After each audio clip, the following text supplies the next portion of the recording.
હમ.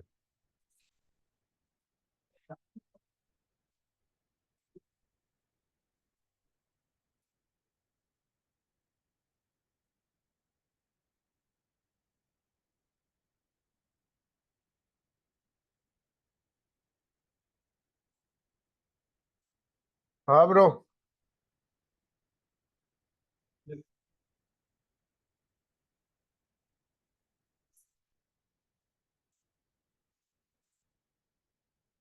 બોલો બોલો. શું કઈ ડાઉટ હતો? કોઈ બૂમ ના પાડી? સર એવું બોલ્યું નહીં કોઈ?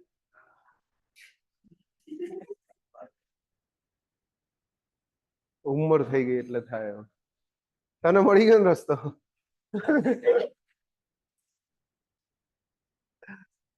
ફ્લડ હાઇડ્રોગ્રાફ પર છીએ. લાસ્ટ ટોપિક, સૌથી ઇમ્પોર્ટન્ટ ટોપિક છે હાઇડ્રોલોજીનો, બરાબર. અને આ એક રીતે અગર તમે ડેમ પર પોસ્ટિંગ આવે, ઇરિગેશન ડિપાર્ટમેન્ટમાં આવો છો ડેમ પર, આ ટોપિક સમજવો જરૂરી એ બહુ વધારે થઈ જાય છે. કેમ કે ડેમનું ઓપરેશન ડિઝાઇન થી લઈને દરેક વસ્તુઓ આ ટોપિક થી ડિપેન્ડન્ટ છે. હા, ચાલુ કરી દીધું. તો ફ્લડ હાઇડ્રોગ્રાફ, હાઇડ્રોગ્રાફ ગઈકાલે ભણ્યા હતા? યાદ છે? ગઈકાલે થોડું થોડું જોયું હતું હાઇડ્રોગ્રાફ. કોને કહેવાય ભાઈ હાઇડ્રોગ્રાફ? ડેફિનેશન શું હતી? What is hydrograph? બોલો.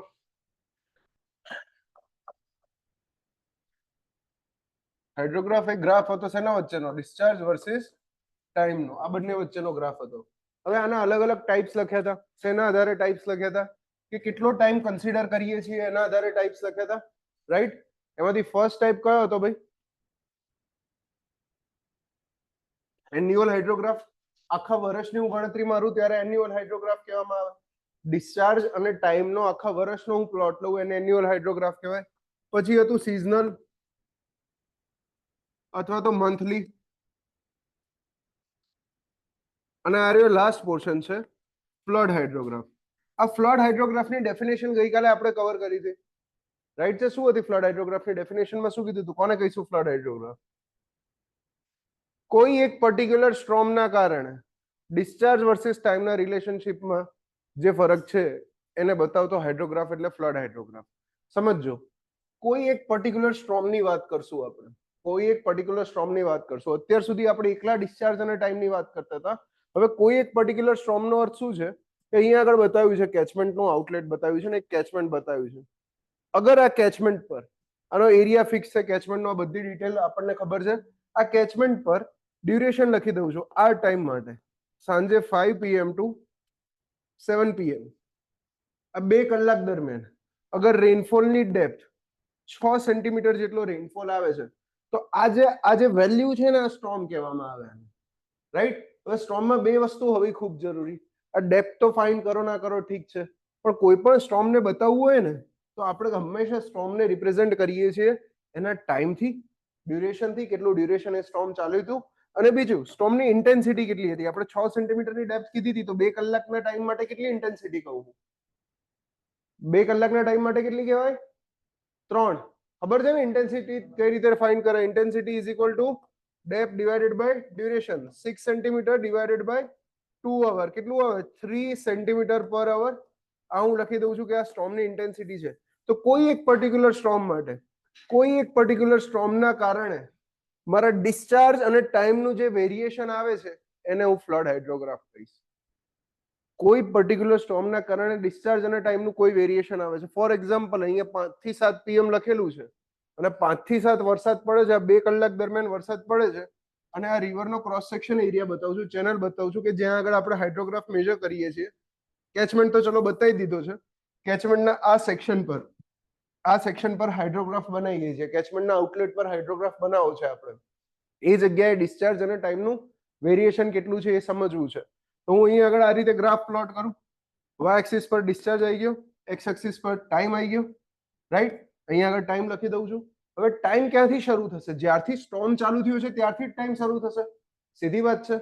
આપણે બેઝિક ડેફિનેશનમાં શું કીધું હતું કે ભાઈ કોઈ પર્ટિક્યુલર સ્ટોર્મના કારણે જે ડિસ્ચાર્જ અને ટાઈમ જનરેટ થાય છે, ડિસ્ચાર્જ જનરેટ થાય છે એના ટાઈમની સાથેનું વેરિએશન એરિયા ફ્લડ હાઇડ્રોગ્રાફ છે, રાઈટ? તો ટાઈમ અહીંયા 5 વાગ્યાથી જ શરૂ થશે. ફોર એક્ઝામ્પલ 1 કલાક પહેલા લઈ લઉં છું, 4 વાગે લઈ લઉં. અગર મારી રિવર પેરિનિયલ રિવર નહીં હોય તો વરસાદ પહેલા આ રિવરમાં કોઈ ફ્લો હશે? નહીં હોય. ફરીથી ક્વેશ્ચન પૂછું છું, વરસાદ ચાલુ કેટલા વાગે થાય છે? સાંજે 5 વાગે થાય છે. તો રિવર અગર પેરિનિયલ રિવર નથી તો 4 વાગે રિવરની અંદર કોઈ ફ્લો હોવાનો છે? નથી હોવાનો. હાલ હું એવું માનીને ચાલુ છું કે આ રિવર પેરિનિયલ છે. તો 4 વાગે આ રિવરની અંદર એક ફ્લો હશે. આ પાણી ક્યાંથી આવ્યું હશે? કયું વોટર હશે? આ રિવર ગ્રાઉન્ડ વોટર હશે, બેઝ ફ્લો થી આવ્યું હશે, રાઈટ? રન ઓફ ના બેઝ ફ્લો ના કોફિશિયન્ટ થી આવ્યું હશે આ રિવર વોટર. આટલે સુધી ખબર છે. હવે આ મિનિમમ ફ્લો છે તો આ મિનિમમ ફ્લો મેજર કર્યો મેં કોઈ બી રીતે. માની લો કે જે જગ્યાએ મારે હાઇડ્રોગ્રાફ મેજર કરવો છે ત્યાં જ એની ગેજિંગ સાઇટ રાખી દીધી છે. ગેજિંગ સાઇટ એટલે ખબર ને કીધું હતું કે જે જગ્યાએ હું ડિસ્ચાર્જનું મેજરમેન્ટ કરું કે સ્ટેજનું મેજરમેન્ટ કરું એને ગેજિંગ સાઇટ કહેવામાં આવે. તો અહીંયા આગળ સ્ટેજના મેજરમેન્ટ કરવા માટે મેં આ રીતે સ્ટાફ ગેજ મૂકેલો છે આ જ જગ્યાએ. આમ સ્ટેજના મેજરમેન્ટ માટે સ્ટાફ ગેજ મૂકેલો છે, રાઈટ? તો સ્ટાફ ગેજનો કોઈ એક ડેટા દેખાયો મને આ જગ્યાએ? બેઝ ફ્લો છે અને મારી પાસે આ જગ્યાનું શું છે? રેટિંગ કર્વ પણ અવેલેબલ છે. યાદ છે રેટિંગ કર્વ ભણ્યા હતા? શેના વચ્ચેનો ગ્રાફ હતો રેટિંગ કર્વ? સ્ટેજ વર્સિસ ડિસ્ચાર્જનો ગ્રાફ હતો. તો રેટિંગ કર્વ અવેલેબલ છે. અહીંયા તમે માપી લો છો, જોઈ લો છો કે ભાઈ અહીંયા આગળ તમને બતાવે છે 45 મીટર જેટલું એલિવેશન બતાવે છે. આરએલ ની વેલ્યુ 45 છે. તો 45 મીટર માટે 45 મીટર માટે ડિસ્ચાર્જ કેટલો છે મને ખબર પડી જાય. જેટલો ડિસ્ચાર્જ આવે છે એટલો ડિસ્ચાર્જ તમે 4 વાગ્યાના ટાઈમે એક્ઝેક્ટ અહીંયા આગળ પુટ કરી દીધું. માની લો કે આટલો ડિસ્ચાર્જ આવ્યો. હવે આ ડિસ્ચાર્જ ઓલમોસ્ટ કોન્સ્ટન્ટ જ રહેવાનો હતો. ક્યાં સુધી? 5 વાગ્યા સુધી. 5 વાગ્યા સુધી 5 PM નો ટાઈમ થઈ ગયો. 5, 6, 7, 8, 9, 10 અને 11 આટલું રાખીએ. 5 વાગે જેવો રેનફોલ ચાલુ થયો, જેવો પહેલા કેચમેન્ટ પર વરસાદ નતો, 5 વાગે જેવો આ કેચમેન્ટ પર વરસાદ ચાલુ થયો તરત આ આખા કેચમેન્ટ પર એક સાથે પાણી ભરાવાનું આ રીતે ચાલુ થશે. યસ ઓર નો કો? કેચમેન્ટ ઉપર એક સાથે પાણી ભરાશે અને આ 2 કલાક દરમિયાન ટોટલ 6 સેન્ટીમીટર ડેપ્થનું પાણી આવશે. જેવું પાણી અહીંયા ભરાવાનું ચાલુ થયું તરત જ શું થશે? આ આજુબાજુના સ્ટ્રીમમાંથી આ વોટર જે છે રન ઓફ વાટે નજીકના સ્ટ્રીમમાં પહોંચશે. તરત જ વરસાદ પડ્યા પછી નજીકના સ્ટ્રીમમાં પહોંચશે. સ્ટ્રીમ વાટે પાણી ક્યાં આવવાનું ચાલુ થશે? બહાર આવવાનું ચાલુ થશે. પણ વરસાદ હજી જસ્ટ પડવાનો ચાલુ જ થયો છે. એનો અર્થ શું છે કે 5 થી 5:30 ની વચ્ચે ફક્ત આટલા એરિયામાં ભેગું થયેલું પાણી નજીક બહાર આવતું રહેશે. આ આઉટલેટ છે ને, અહીંયા આપણે મેજરમેન્ટ કરીએ છીએ. તો શરૂઆતના ટાઈમ માટે ફક્ત આટલા એરિયાનું પાણી આવશે. જેમ જેમ ટાઈમ વધશે એમ પાછળના એરિયામાંથી પણ જેટલું પાણી ભેગું થયું હતું એ બધું પાણી અહીંયા આઉટલેટ પર એક સાથે બહાર પહોંચતું જશે, રાઈટ? મતલબ આ એલિવેશનમાં કેવો વધારો જોવા મળશે? કઈક આ રીતે જોવા મળશે. 5 વાગે અહીંયા આગળ એલિવેશન આટલું આવ્યું, ડિસ્ચાર્જ વધ્યો. 6 વાગે આટલું આવ્યું, 7 વાગે આટલું આવ્યું. માની લો કે 7:30 વધીને મેક્સિમમ પહોંચ્યું. 7:30 વધીને આ વોટર ડિસ્ચાર્જનું મેક્સિમમ પહોંચ્યું. ડિસ્ચાર્જમાં વધારો જોવા મળ્યો તો ડિસ્ચાર્જની અંદર વધારો કંઈક આ રીતે જોવા મળે છે કે 7:30 આર મેક્સિમમ આટલું થાય છે.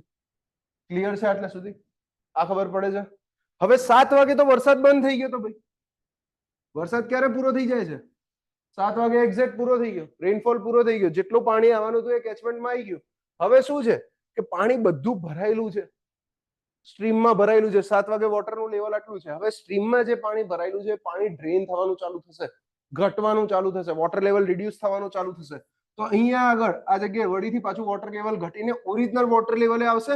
જ્યારે ડાયરેક્ટ રન ઓફ નું પાણી બધું જતું રહેશે ત્યારે, બરાબર? બેઝ ફ્લો તો કન્ટિન્યુઅસ ચાલુ જ રહેવાનો છે, એને તો વરસાદથી કોઈ લેવા દેવા નથી. કેમ? કેમ કે બેઝ ફ્લો નું પાણી જે આવે છે તો ભાઈ કેટલું 6 મહિના જૂનું વોટર છે, રાઈટ? તો આ જગ્યાએ વોટર લેવલ પોતાનું પાછું રીચ થશે ને એ પહોંચતા ઘટતા લગભગ 11 વાગશે. તો અહીંયા આગળ કંઈક આ રીતનો ગ્રાફ મળશે. તો આ જે બનાવ્યો છે આને હું ફ્લડ હાઇડ્રોગ્રાફ કહીશ. પણ આ ફ્લડ હાઇડ્રોગ્રાફ મેં કીધું હતું દરેક ફ્લડ હાઇડ્રોગ્રાફ કોઈ ફિક્સ સ્ટોર્મ માટે હોય. આ કયા સ્ટોર્મ માટે બનાવ્યો છે? કે જેની ઇન્ટેન્સિટી કેટલી છે? 3 સેન્ટીમીટર પર અવર છે અને એનું ડ્યુરેશન કેટલું છે? 2 કલાકનું ડ્યુરેશન છે. 5 થી 7 વચ્ચેનું ડ્યુરેશન છે. તો મારે આ હાઇડ્રોગ્રાફ પર એ સ્ટોર્મની ડ્યુરેશન બતાવવી પડશે. તો હાઇડ્રોગ્રાફ પર સ્ટોર્મની ડ્યુરેશન બતાવવા માટે એક કન્વેન્શન છે કે આપણે હાઇડ્રોગ્રાફ પર હાઇટોગ્રાફના ફોર્મમાં બતાવીએ છીએ. અને હાઇટોગ્રાફ કેવો કન્સિડર કરીએ છીએ? ઉલટો કન્સિડર કરીએ છીએ. આમ જો ટાઈમ તો આ એક્સિસ પર જ રહેશે, પણ જે હાઇટોગ્રાફમાં ઇન્ટેન્સિટી આમ ઉપર હતી એ ઇન્ટેન્સિટી ઉપરના બદલે ઇન્ટેન્સિટી કેવી થઈ જશે? નીચે થઈ જશે.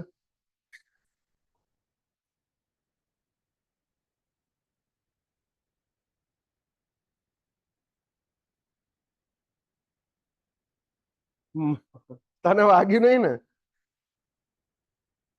આ સ્ક્વિડ ગેમ ચાલુ કરી દે. બરાબર, આ દરવાજો ખોલો ને આ દરવાજો ખોલો ને ખબર પડશે શું નીકળશે, એ ટાઈપનું. જો અહીંયા આગળ ઇન્ટેન્સિટી યુઝ્યુઅલ કરતા ઊંધી બતાવી છે. તો દરેક હાઇટોગ્રાફ રિપ્રેઝેન્ટ કરવા માટે હાઇટોગ્રાફની ડ્યુરેશન કેટલી છે? 5 થી 7 છે. તો અહીંયા આગળ 5 વાગે અહીંયા છે, આ 6 અને આ 7. ઇન્ટેન્સિટી કેટલી છે? 3 સેન્ટીમીટર પર અવર. તો ઇન્ટેન્સિટી હું નીચે બતાવીશ આ રીતે. 2 અવર ડ્યુરેશન ને આ મારો હાઇટોગ્રાફ થઈ ગયો આઈ. આ આઈ ની વેલ્યુ અહીંયા આગળ લખી દીધી મેં 3 સેન્ટીમીટર પર અવર. 3 સેન્ટીમીટર પર અવર, રાઈટ. તો આ પર્ટિક્યુલર રેનફોલ માટે, કોના માટે? આ પર્ટિક્યુલર રેનફોલના કારણે મારા ડિસ્ચાર્જ અને ટાઈમનું જે વેરિએશન આવે છે એ વેરિએશન મને આ રીતે જોવા મળે છે. આ મારો ફ્લડ હાઇડ્રોગ્રાફ છે. પણ ફ્લડ હાઇડ્રોગ્રાફ કોના માટે છે? એક ફિક્સ્ડ પર્ટિક્યુલર સ્ટોર્મ માટે છે કે જેની વેલ્યુ, જેનું ડ્યુરેશન કેટલું છે? 2 કલાક જેટલું છે અને જેની ઇન્ટેન્સિટી કેટલી છે? 3 સેન્ટીમીટર પર અવર છે. ક્લિયર છે આ વસ્તુ બધાને? સમજાય છે ફ્લડ હાઇડ્રોગ્રાફ શું છે? આગળનો હાઇડ્રોગ્રાફ હતો એની અંદર ટાઈમ જો 1 વર્ષનો ટાઈમ લેતા હતા.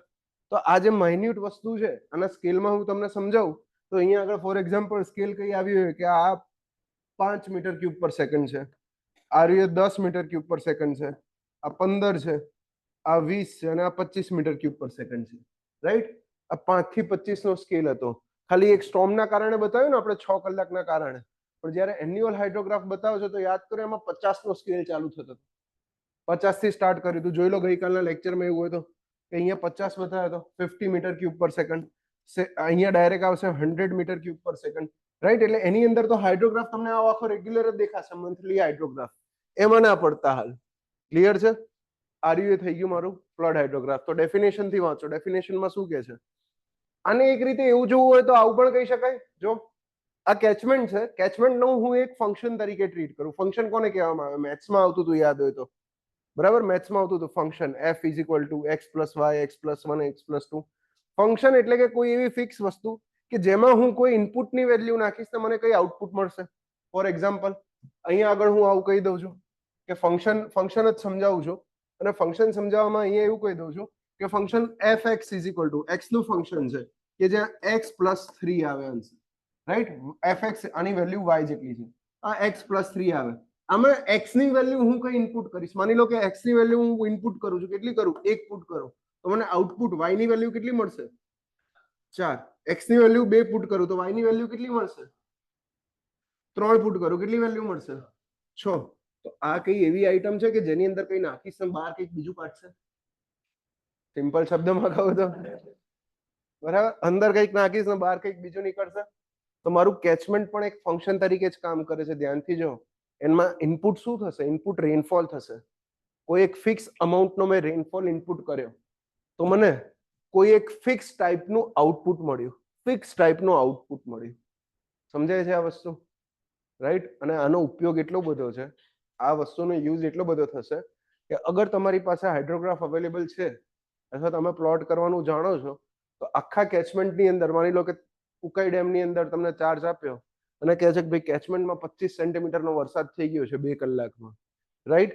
તો તમે અડધો કલાક 15 મિનિટની અંદર સીધો હાઇડ્રોગ્રાફ પ્લોટ કરશો આગળના ડેટા ઉઠાવીને કે કેટલો ફોરકાસ્ટ આવવાનો છે, અને એ પણ પ્લોટ કરશો કે હાઈએસ્ટ જે ડિસ્ચાર્જ તમારા ડેમ સાઇટ પર આવશે એ ડિસ્ચાર્જ કેટલો હશે, એ ડિસ્ચાર્જનું વોટર લેવલ શું હશે, અને ડિસ્ચાર્જ આવશે વરસાદ પછી કેટલા કલાકે આવશે. સમજાય છે? આ બધી વસ્તુ તમે કમ્પ્યુટ કરી શકો છો આના પરથી. આગળ ઓર ડિટેલમાં જોઈશું આ રીતે, રાઈટ. નેક્સ્ટ પર આવો. જો તો ફ્લડ હાઇડ્રોગ્રાફ 3 નામ છે. આગળ પણ કીધું હતું કે કોઈ બી એમને હાઇડ્રોગ્રાફ લખ્યું હોય એનો અર્થ લેવાનો ફ્લડ હાઇડ્રોગ્રાફ જ. ફ્લડ હાઇડ્રોગ્રાફ, સ્ટોર્મ હાઇડ્રોગ્રાફ અથવા તો એકલો હાઇડ્રોગ્રાફ શું છે? A response of given catchment to a storm or rainfall input. જ્યારે કોઈ કેચમેન્ટ પર આપણે રેનફોલ ઇનપુટ આપીએ છીએ, એક ફિક્સ રેનફોલ આપીએ છીએ, ત્યારે એનું જે આઉટપુટ મળે છે એ રહ્યું આઉટપુટ મારું ફ્લડ હાઇડ્રોગ્રાફ છે. નેક્સ્ટ જો, consider a concentrated storm producing a fairly uniform rainfall of duration d over a catchment. અહીંયા આગળ આપણે 2 કલાકની ડ્યુરેશન લીધી, એના બદલે d ડ્યુરેશન લઈ લીધી છે. d ડ્યુરેશન લઈ લીધી છે અને ઇન્ટેન્સિટીની વેલ્યુ i આપી છે. આ એક સ્ટોર્મ કન્સિડર કર્યું.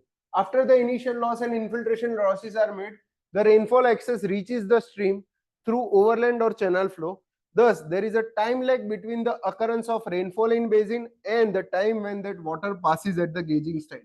હવે કોઈ કહેશે આ પીક ક્યારે અચીવ થશે?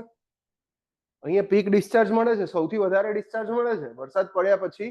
મારા સ્ટ્રીમની અંદર એક ટાઈમ એવો હશે કે મેક્સિમમ ડિસ્ચાર્જ આવ્યો છે. એ વસ્તુ ક્યારે આવે છે? અને એ જો વરસાદ પડ્યા પછી કેમ આવે છે? વરસાદ દરમિયાન ના આવવું જોઈએ, આમ તો ના આવવું જોઈએ. કેમ નથી આવતું? ઇન્ફિલ્ટ્રેશન તો ઠીક છે, પણ રન ઓફ થઈને પાણીને બહાર પહોંચતા ટાઈમ તો લાગશે ભાઈ. આ બધી વસ્તુ કરો છો તમે, ડિસ્ચાર્જ મેજર કરો છો, આઉટલેટ પર મેજર કરો છો, રાઈટ? તો આખા કેચમેન્ટ પર વરસાદ પડે છે, તો વરસાદ પડ્યા પછી બધા પાણીને ટ્રાવેલ કરીને બહાર આવતા ટાઈમ તો લાગશે ને. આ એરિયો ટાઈમ છે, આ એ ટાઈમ લેગ છે. ઇનપુટ વરસાદ ભલે ને 5-7 વાગે તમારો પૂરો થઈ ગયો, પણ પીક તમે જો કેટલા વાગે મળે છે? લેટ મળે છે.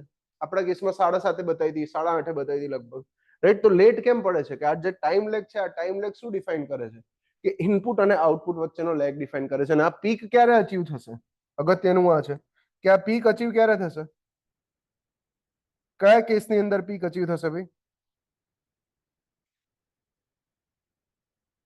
આખા કેચમેન્ટમાંથી ભરાયેલું પાણી જ્યારે એક સાથે બહાર નીકળવાનો ટ્રાય કરશે, ત્યારે અહીંથી મેક્સિમમ પીક મળશે. સીધી વાત છે. તો જ વોટર લેવલ મેક્સિમમ આવ્યું હોય ને, બરાબર? અહીંયા આગળ વોટર લેવલ તમને બતાવ્યું હતું કે જે વખતે પીક હશે ત્યારે મારો જે ક્રોસ સેક્શન છે અહીંયા આગળ બતાવ્યો, એ ક્રોસ સેક્શન અહીંયા ડ્રો કરીને બતાવ્યો.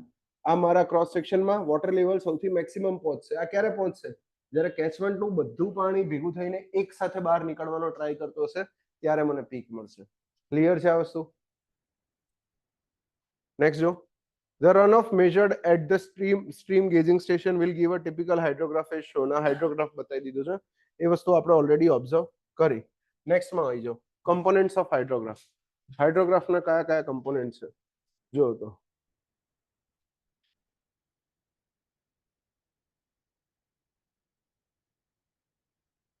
પહેલો એક નાનકડો કમ્પોનન્ટ છે, આપણે નથી લખ્યો, લગભગ તમારા લખેલું જ છે પણ એને ડિસ્ક્રાઇબ નથી કર્યો.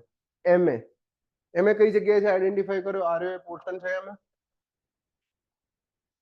અને એમએ કહેવાય, રાઈટ? આર એ પોર્શન. ધ્યાનથી જો, જે વખતે આ પોર્શનની વાત કરીએ છીએ, શું એ ટાઈમે વરસાદ થયો હતો?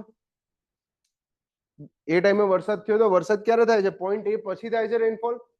પોઈન્ટ એ પછી મને રેનફોલ જોવા મળે છે, રાઈટ? એ પછી જોવા મળે છે. આ એમએ ની જ્યારે વાત કરીએ છીએ ત્યારે રેનફોલ નથી થયો. એનો અર્થ શું છે? બેઝ ફ્લો છે, ખાલી બેઝ ફ્લો બતાવે છે. અને બેઝ ફ્લો કેવો હશે? ટાઈમની જોડે ઘટતો હશે, થોડો થોડો ઓછો થતો હશે. કેમ? કેમ કે વરસાદ નથી એટલે. હકીકતમાં એટલો ધીમા રેટથી ઘટતો હોય કે અહીંયા 1 કલાકના ડિફરન્સમાં આટલો બધો ડીપ ના દેખાય. પણ સમજાવવા માટે બેઝ ફ્લો રિસેશન કહીએ છીએ એટલે મેં આ રીતે બતાવ્યો છે, રાઈટ? તો અહીંયા જો એમએ, પહેલા એમએ ને કહીશું base flow recession, base flow recession. અને અહીંયા છે ને ડીએન ના બદલે ડીઈ કરી દો. આ ઈ નહીં આવે, ડીઈ આવશે.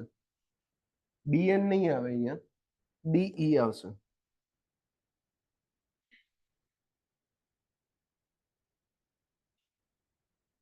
રાઈટ? હવે નેક્સ્ટ જો, નેક્સ્ટ છે એબી.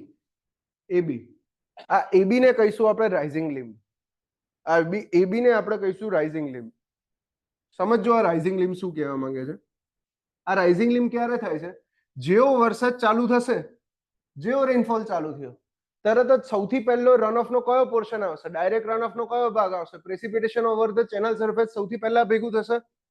સીધી વાત છે ને, સીધું ડાયરેક્ટ પડશે મારા ચેનલ પર. એ પાણી પહેલા આવશે, પછી ડાયરેક્ટ રનઓફ વાળું આવશે, સરફેસ રનઓફ વાળું. પછી કયું આવશે? પ્રોમ્પ્ટ ઇન્ટરફ્લો વાળું આવશે. તો ડાયરેક્ટ રનઓફ આ રીતે બધો ભેગો થતો થતો વધતો જશે, રાઈટ? તો આ એબી શું ડિનોટ કરે છે? કે વરસાદ ચાલુ છે, રેનફોલ એન્ટર થઈ રહ્યો છે, વરસાદ પડી રહ્યો છે, એ દરમિયાન એ બધો વરસાદ ભેગો થઈને મારા સ્ટ્રીમમાં ધીરે ધીરે એક સાથે બહાર આવી રહ્યો છે, રાઈટ? તો આ એબી છે મારો રાઇઝિંગ લિમ્બ. હવે રાઇઝિંગ લિમ્બની અંદર હાઇલાઇટ કરજો, 2-3 વસ્તુઓ કામની છે. એક તો શું રિપ્રેઝન્ટ કરે છે? આ રિપ્રેઝન્ટ કરે છે રાઇઝિંગ લિમ્બ કે ડિસ્ચાર્જ ઇન્ક્રીઝ થાય છે, ઇન્ક્રીઝ ઇન ડિસ્ચાર્જ. શેના કારણે? Due to gradual building up storage in the channels. આ ચેનલ્સની અંદર પાણીનું લેવલ વધતું રહેશે, એના કારણે મારો ડિસ્ચાર્જ ધીરે ધીરે વધી રહ્યો છે and over the catchment surface. Second line ખાસ હાઇલાઇટ કરો, the basin and storm characteristics control the shape of rising limb. Rising લિમ્બનો શેપ કોણ કંટ્રોલ કરે છે? બેઝિન કેરેક્ટરિસ્ટિક્સ પણ કંટ્રોલ કરશે અને સ્ટોર્મ કેરેક્ટરિસ્ટિક્સ પણ કંટ્રોલ કરશે. બેઝિન કેરેક્ટરિસ્ટિક્સ એટલે કઈ કેરેક્ટરિસ્ટિક્સ ની વાત કરું છું? Catchment characteristics. કઈ કેચમેન્ટ કેરેક્ટરિસ્ટિક્સ? સ્લોપ છે, ડ્રેન ડેન્સિટી છે, સ્ટ્રીમ ડેન્સિટી છે. ગઈકાલે ભણ્યા ને એ બધી વસ્તુ, એ બધી જ કેચમેન્ટ કેરેક્ટરિસ્ટિક્સ ભેગી થઈને આનો કંટ્રોલ કરે છે. કઈ રીતે સમજાવું એક વખત? જો અહીંયા બાજુમાં ફોર એક્ઝામ્પલ 2 કેચમેન્ટ બનાવ્યા મેં. આપણે ડ્રેનેજ ડેન્સિટીની વાત કરી હતી ને ગઈકાલે ડિટેલમાં, યાદ છે કઈ? કોને કીધું તું ડ્રેનેજ ડેન્સિટી? કહેશે કોઈ? Length of all stream divided by catchment નો એરિયા, રાઈટ? તો આ 2 કેચમેન્ટ બનાવું છું, બંને કેચમેન્ટ નો એરિયા સેમ છે, બંને કેચમેન્ટ ની ડ્રેનેજ ડેન્સિટી ડિફરન્ટ છે, રાઈટ? હવે બંને પર અગર સેમ રેનફોલ થાય, બંને પર રેનફોલ સેમ થાય, અહીંયા આગળ કીધું તો ડી ડ્યુરેશન નો રેનફોલ અને આઈ ઇન્ટેન્સિટી જેટલો રેનફોલ થઈ જાય, બંને પર સેમ રેનફોલ થાય, તો જ્યારે હું બંનેના હાઇડ્રોગ્રાફ પ્લોટ કરું ને તો એક વસ્તુ કેવી જોવા મળશે કે અહીંયા આગળ પહેલા પીક મને વધારે મળશે. જે રાઇઝિંગ લીમ છે બધું પાણી ભેગું ફટાફટ એક સાથે ભેગું થઈને બહાર આવશે. કેમ? કેમ કે એમની પાસે બહાર નીકળવાનો રસ્તો છે, રાઈટ? તો આ જે પીક છે પીક પણ વધારે મળશે, આ રાઇઝિંગ લીમ પણ આ રીતનો સ્ટીપ હશે. જ્યારે હું અહીંયા વાત કરીશ તો અહીંયા કેવો હશે? રાઇઝિંગ લીમ આ રીતનો માઇલ્ડ હશે અને પીક આટલે સુધી જશે. સમજાય છે આ વસ્તુ? આ રીતે કેચમેન્ટ કેરેક્ટરિસ્ટિક્સ અફેક્ટ કરે. પછી સ્ટોર્મ કેરેક્ટરિસ્ટિક્સ કઈ રીતે અફેક્ટ કરે?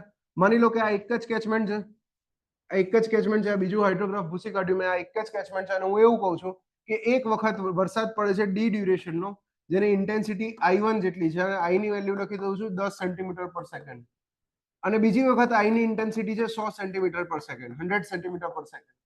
તો બંનેમાંથી પીક કોની વધારે હશે? ડ્યુરેશન બંનેનું સેમ જ છે, તો પીક કોની વધારે મળશે? 100 ની. સીધી વાત છે. 10 સેન્ટીમીટર પર અવર આવશે, સોરી સેકન્ડ નહીં, અવર આવશે. 10 સેન્ટીમીટર પર અવર વાળામાં રેનફોલમાં પીક લગભગ આટલી આવી, તો 100 વાળામાં ભાઈ પીક છે આટલી આવશે. સમજાય છે આ વસ્તુ? તો સ્ટોર્મ કેરેક્ટરિસ્ટિક્સ અને કેચમેન્ટ કેરેક્ટરિસ્ટિક્સ આ બંને વસ્તુ ઇન્ફ્લુઅન્સ કરે છે. કોને ઇન્ફ્લુઅન્સ કરે છે ભાઈ? રાઇઝિંગ લીમને ઇન્ફ્લુઅન્સ કરે છે. એમસીક્યુ માં ક્વેશ્ચન ડાયરેક્ટ પૂછે છે એટલે. નેક્સ્ટ આવી જાઓ. As the storm continues end time increases, હવે જેમ જેમ વરસાદ ચાલુ થાય છે અને ટાઈમ વધે છે, દૂર દૂરના એરિયાથી પણ પાણી બધું બહાર નીકળવા લાગશે.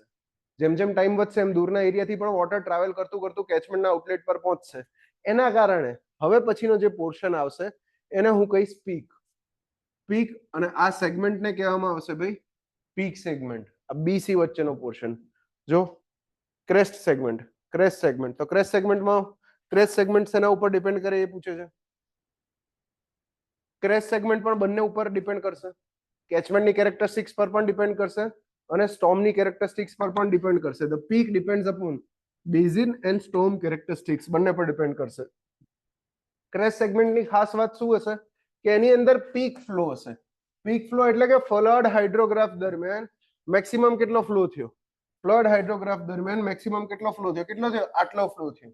તો હું આ ફ્લોને પીક કહીશ. આ ફ્લોની વેલ્યુ અહીંયા આગળ છે ક્યુપી ની વેલ્યુ, ક્યુપી લખી છે તો અહીંયા ડિસ્ટન્સ લખાય. પીકની વેલ્યુ લખીએ તો ક્યુપી આ રીતે ક્યુપી મીટર ક્યુબ પર સેકન્ડ લગાય. 500 મીટર ક્યુબ પર સેકન્ડ, 100 મીટર ક્યુબ પર સેકન્ડ, 200 મીટર ક્યુબ પર સેકન્ડ, કોઈ બી લખી શકાય, રાઈટ? તો આ પીકની વેલ્યુ છે.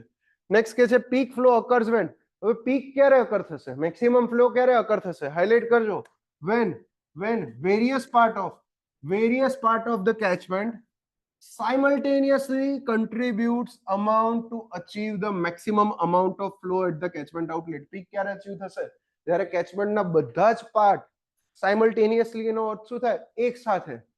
એક સાથે કેચમેન્ટના બધા જ પાર્ટમાંથી એક સાથે રન ઓફનું પાણી આઉટલેટથી બહાર નીકળવાનો ટ્રાય કરશે ત્યારે પીક અચીવ થશે. હવે પીક અચીવ થઈ ગઈ, બરાબર છે? પીક અચીવ થઈ ગઈ. Generally for large catchment peak occurs after the completion of rainfall. આ લાસ્ટ લાઈન તો ખબર પડી ને? મોટા ભાગના કેચમેન્ટની અંદર કેવું થશે કે રેનફોલ પતી જશે એના પછી પીક અકર થશે. શું રીઝન કીધું તું? કે દૂરથી પાણીને બહાર આઉટલેટ સુધી આવતા ટાઈમ લાગશે, ટ્રાવેલ કરીને આવતા ટાઈમ લાગશે એટલે, રાઈટ? હવે લાસ્ટ પોર્શન છે ફોલિંગ લીમ અથવા તો રિસેશન લીમ.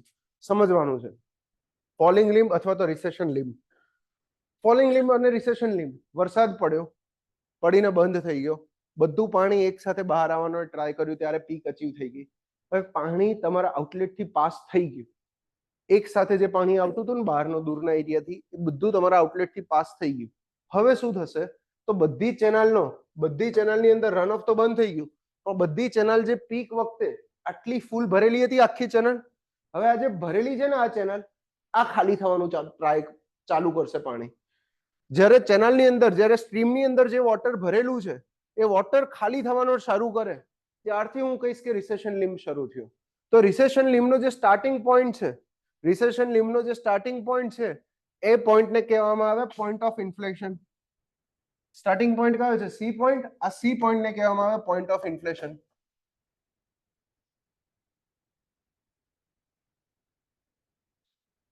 હવે પોઈન્ટ ઓફ ઇન્ફ્લેશન શું ડિનોટ કરે છે? આ ડિનોટ કરે છે કે મેક્સિમમ સ્ટોરેજ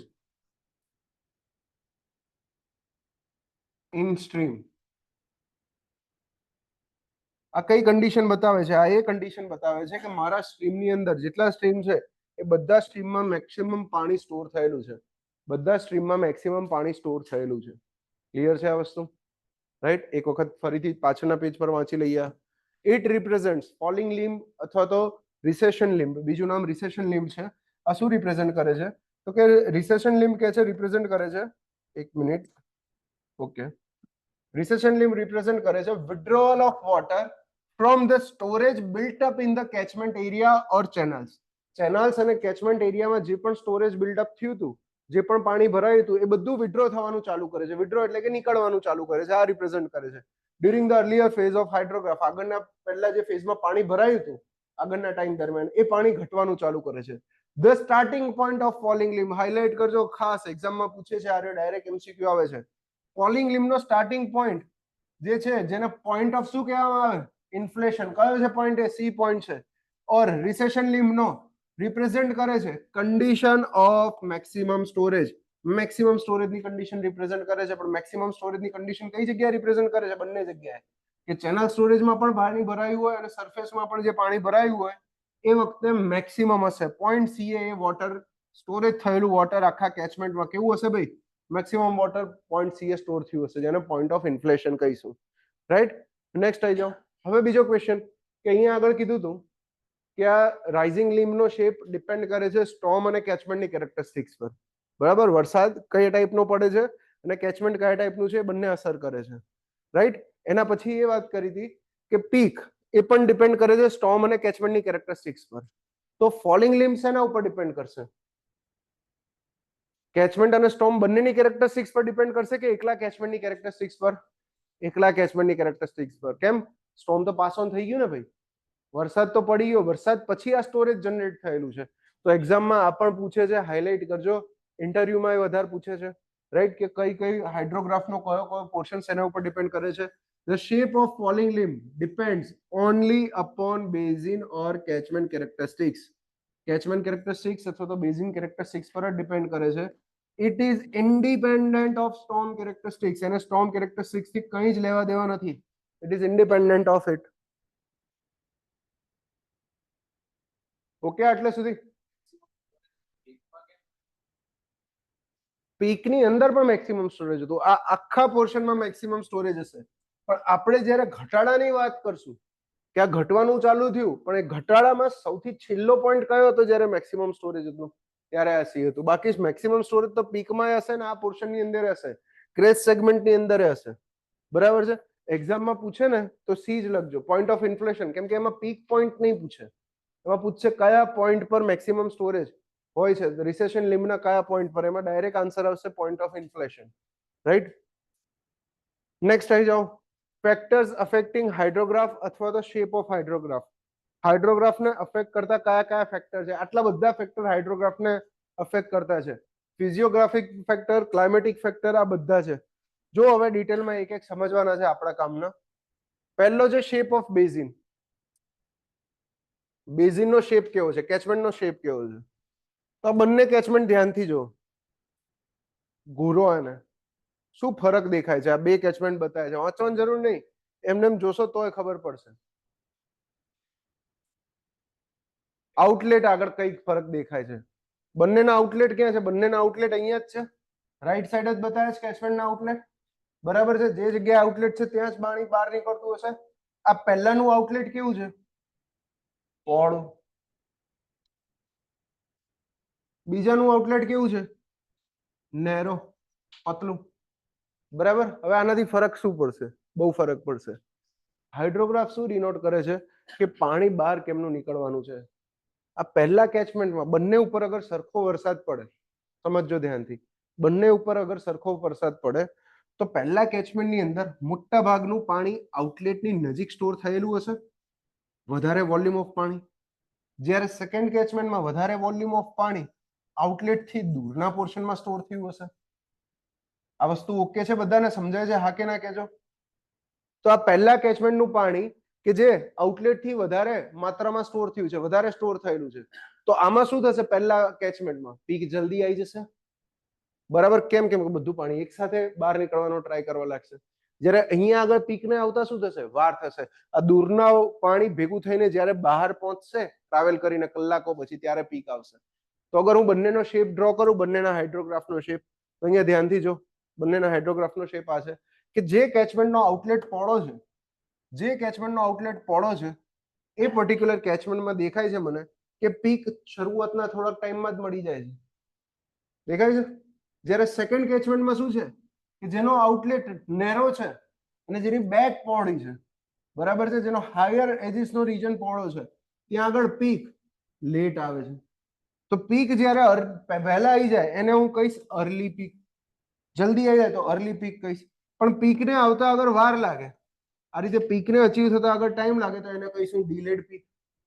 ડીલેડ પીક, રાઈટ? અને એને રિપ્રેઝેન્ટ પણ કરાય છે. આ હાઇડ્રોગ્રાફને હું એવું પણ કહી શકું કે યુઝ્યુઅલી હાઇડ્રોગ્રાફ આમ સેન્ટરમાં આમ ડ્રો થતો હોય, પણ આમાં હું જોઈને એવું કહી શકું કે આ હાઇડ્રોગ્રાફની પીક કેવી ગઈ છે? ડાબી બાજુ શિફ્ટ થઈ છે. તો આ હાઇડ્રોગ્રાફને કહેવાય hydrograph skewed to left. Hydrograph skewed to left. જ્યારે રાઈટ વાળાને કહીશું હાઇડ્રોગ્રાફ સ્ક્યુડ ટુ રાઈટ. જમણી બાજુ ટપલી મારી છે. બરાબર? હવે એક્ઝામમાં ડાયરેક્ટ ક્વેશ્ચન કેવો કે હાઇડ્રોગ્રાફમાં આઉટલેટ અગર બ્રોડ આઉટલેટ છે તો પીક પર શું ઇફેક્ટ પડશે? અગર કેચમેન્ટનો આઉટલેટ બ્રોડ આઉટલેટ છે તો પીક પર શું ઇફેક્ટ પડશે? શું ઇફેક્ટ આવશે? કે જે પીક હશે લેફ્ટ સાઈડ સ્ક્યુ થઈ જશે, રાઈટ? સાદા શબ્દોમાં એવું કહીએ તો અર્લી પીક આવી જશે. સમજાય છે આ વસ્તુ બધાને? ક્વેશ્ચન કઈ ટાઈપનો આવી શકે આમાંથી? ક્લિયર છે? આગળ વધીએ. આ થર્ડ ટાઈપનો બતાવ્યો છે કેચમેન્ટ. ધ્યાનથી જો, આ કેચમેન્ટ કેવો છે? લાંબો, પતલો, બરાબર? પોળો, પોળો ના કહેવાય, પોળો ક્યાં છે? પતલો લાંબો છે, બરાબર?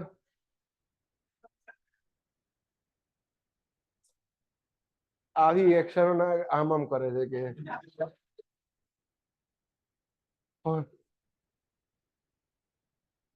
વધુ સ્ટ્રીમ હશે એમાં પીક ફાસ્ટ આવશે.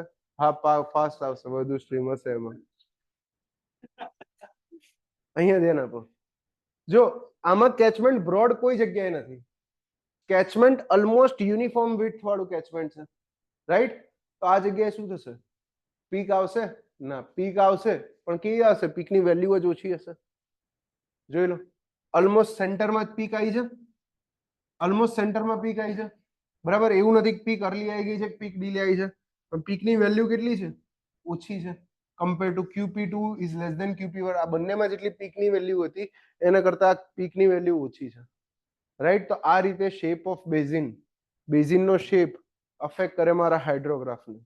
બેઝિનનો શેપ હાઇડ્રોગ્રાફને અફેક્ટ કરે, right? Fan shape, that is nearly semicircular shaped catchments give higher peak and narrow hydrograph compared to elongated catchment.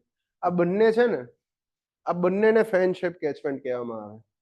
ઉપરના બે બતાવ્યા ને બ્રોડ, તો પંખાના પાંખિયા જેવો શેપ છે, એક સાઈડ બ્રોડ છે અને એક સાઈડ નેરો છે, રાઈટ? તો બંને ફેન શેપ કહેવાય. અને એક્યુરેટલી વધારે ફર્સ્ટ વાળાને ફેન શેપ કેચમેન્ટ કહેવાય. તો ફેનને અને આ ઇલોંગેટેડ કેચમેન્ટને બંનેને કમ્પેર કરે છે. તેમાં પીક કોની વધારે આવશે? ફેન શેપ વાળાની પીક હાયર આવશે. It gives higher peak and narrow hydrograph compare to elongated catchment which gives, elongated catchment શું આપશે? બ્રોડ હાઇડ્રોગ્રાફ આપશે અને લોઅર પીક આપશે. પીકની વેલ્યુ કેવી હશે? ઓછી હશે. નેક્સ્ટ આવી જાઓ. નેક્સ્ટ છે સાઇઝ ઓફ કેચમેન્ટ. કેચમેન્ટની સાઇઝ જેટલી વધારે હોય, કેચમેન્ટની સાઇઝ જેટલી વધારે હોય એટલું મારી આ આખી સીઝન પૂરી થતા વાર લાગશે. અહીંયા આગળ લખ્યું હતું આપણે હાઇડ્રોગ્રાફ ક્યારે પતાયો, તો જો આગળ જે એન્યુઅલ હાઇડ્રોગ્રાફ ને બધું વાત કરી હતી ને, ઉભા રહેજો એક મિનિટ.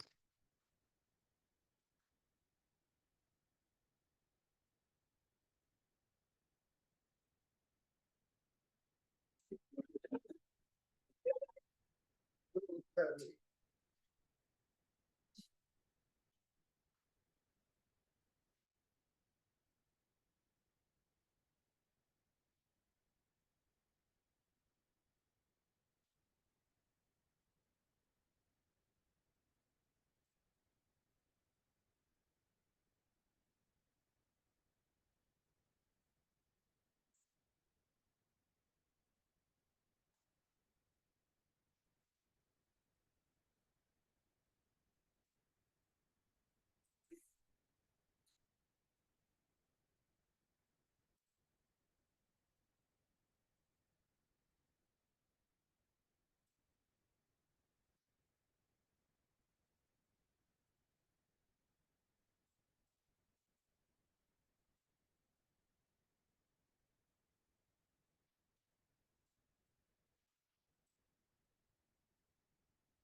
થઈ ગયું? Hello hello hello. Okay, clear છે. નેક્સ્ટ આવી જાઓ સાઇઝ ઓફ કેચમેન્ટ પર. સાઇઝ ઓફ કેચમેન્ટ, હવે સાઇઝમાં સમજો. The base time of hydrographs from large basins will be larger than those of corresponding to smaller basins. હવે અહીંયા આ ટાઈપના બે કેચમેન્ટ બતાવું છું. એક આ સાઇઝનું કેચમેન્ટ છે અને બીજું આ સાઇઝનું કેચમેન્ટ છે. બરાબર, બંનેની અંદર આ ટાઈપે અગર બંને પર રેનફોલ સેમ જ થાય છે, બંને પર રેનફોલ સેમ થાય છે, તો પીક ને એ બધી વસ્તુ તો જવા દો, એમાં પછીથી પડીએ. પણ હાઇડ્રોગ્રાફના બેઝિક હું શેપમાં કરું ને, તો અહીંયા આગળ અગર મને હાઇડ્રોગ્રાફ અહીંયા શરૂઆતથી લઈને એન્ડ થતા માની લો કે આ જગ્યાએ 5 કલાક થાય, તો આ જગ્યાએ એના કરતા કેવો ટાઈમ લાગશે? વધારે ટાઈમ લાગશે. એને જ હાઇડ્રોગ્રાફનો બેઝ ટાઈમ કહેવામાં આવે. માની લો કે 12 અવર થયા, રાઈટ? તો આગળ જો જે કમ્પોનન્ટ ઓફ હાઇડ્રોગ્રાફ લખ્યા હતા ને, ત્યાં આગળ ચિત્રમાં એક પોઈન્ટ બતાવ્યો હતો, માર્ક કરી દો આને, કે જ્યારથી મારો રેનફોલ ચાલુ થાય અને જ્યારથી લઈને ફ્લો પાછો કેટલો થઈ જાય, અર્લી જે બેઝ ફ્લો હતો એટલો થઈ જાય, એના ટાઈમને હું કહીશ બેઝ ટાઈમ. એના ટાઈમને હું કહીશ બેઝ ટાઈમ. જેટલો મારા કેચમેન્ટની સાઇઝ વધારે એટલા મારા હાઇડ્રોગ્રાફના બેઝ ટાઈમની વેલ્યુ કેટલી વધારે હશે. બરાબર છે?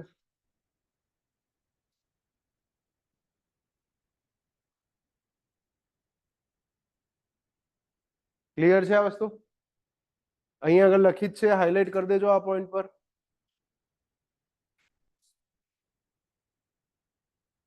The base time of hydrographs from large basins will be larger than those corresponding hydrographs from smaller basin.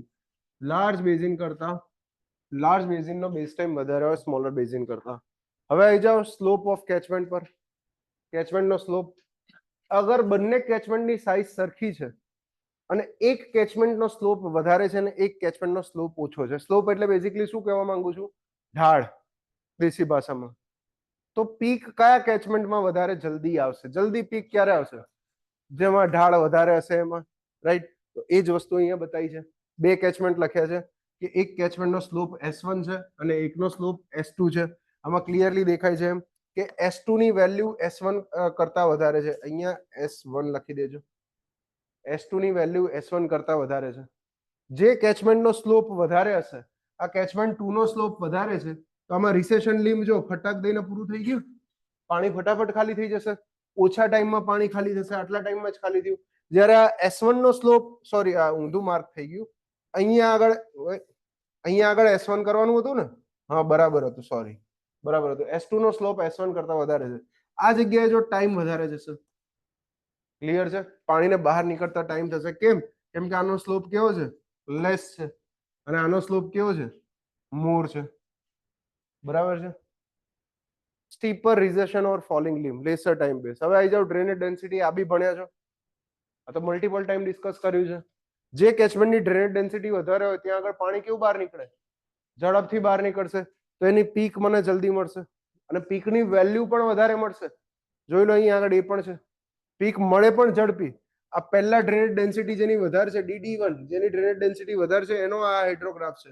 તો અહીંયા પીકની વેલ્યુ પણ વધારે છે અને પીક પણ તમને જલ્દી મળે છે.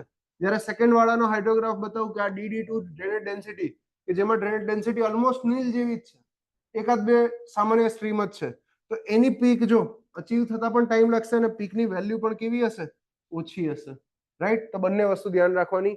હાયર ડ્રેનેજ ડેન્સિટી, હાઇલાઇટ કરી દો આ રહી line, higher drainage density means quicker flow, higher peak અને અર્લીયર પીક. પીક ઝડપી આવે, ફ્લો ઝડપી થાય અને પીકની વેલ્યુ કેવી હોય, વધારે હોય, હાયર વેલ્યુ હોય પીકની. ક્લિયર છે આ વસ્તુ? નેક્સ્ટ આવી જાઓ, લેન્ડ યુઝ.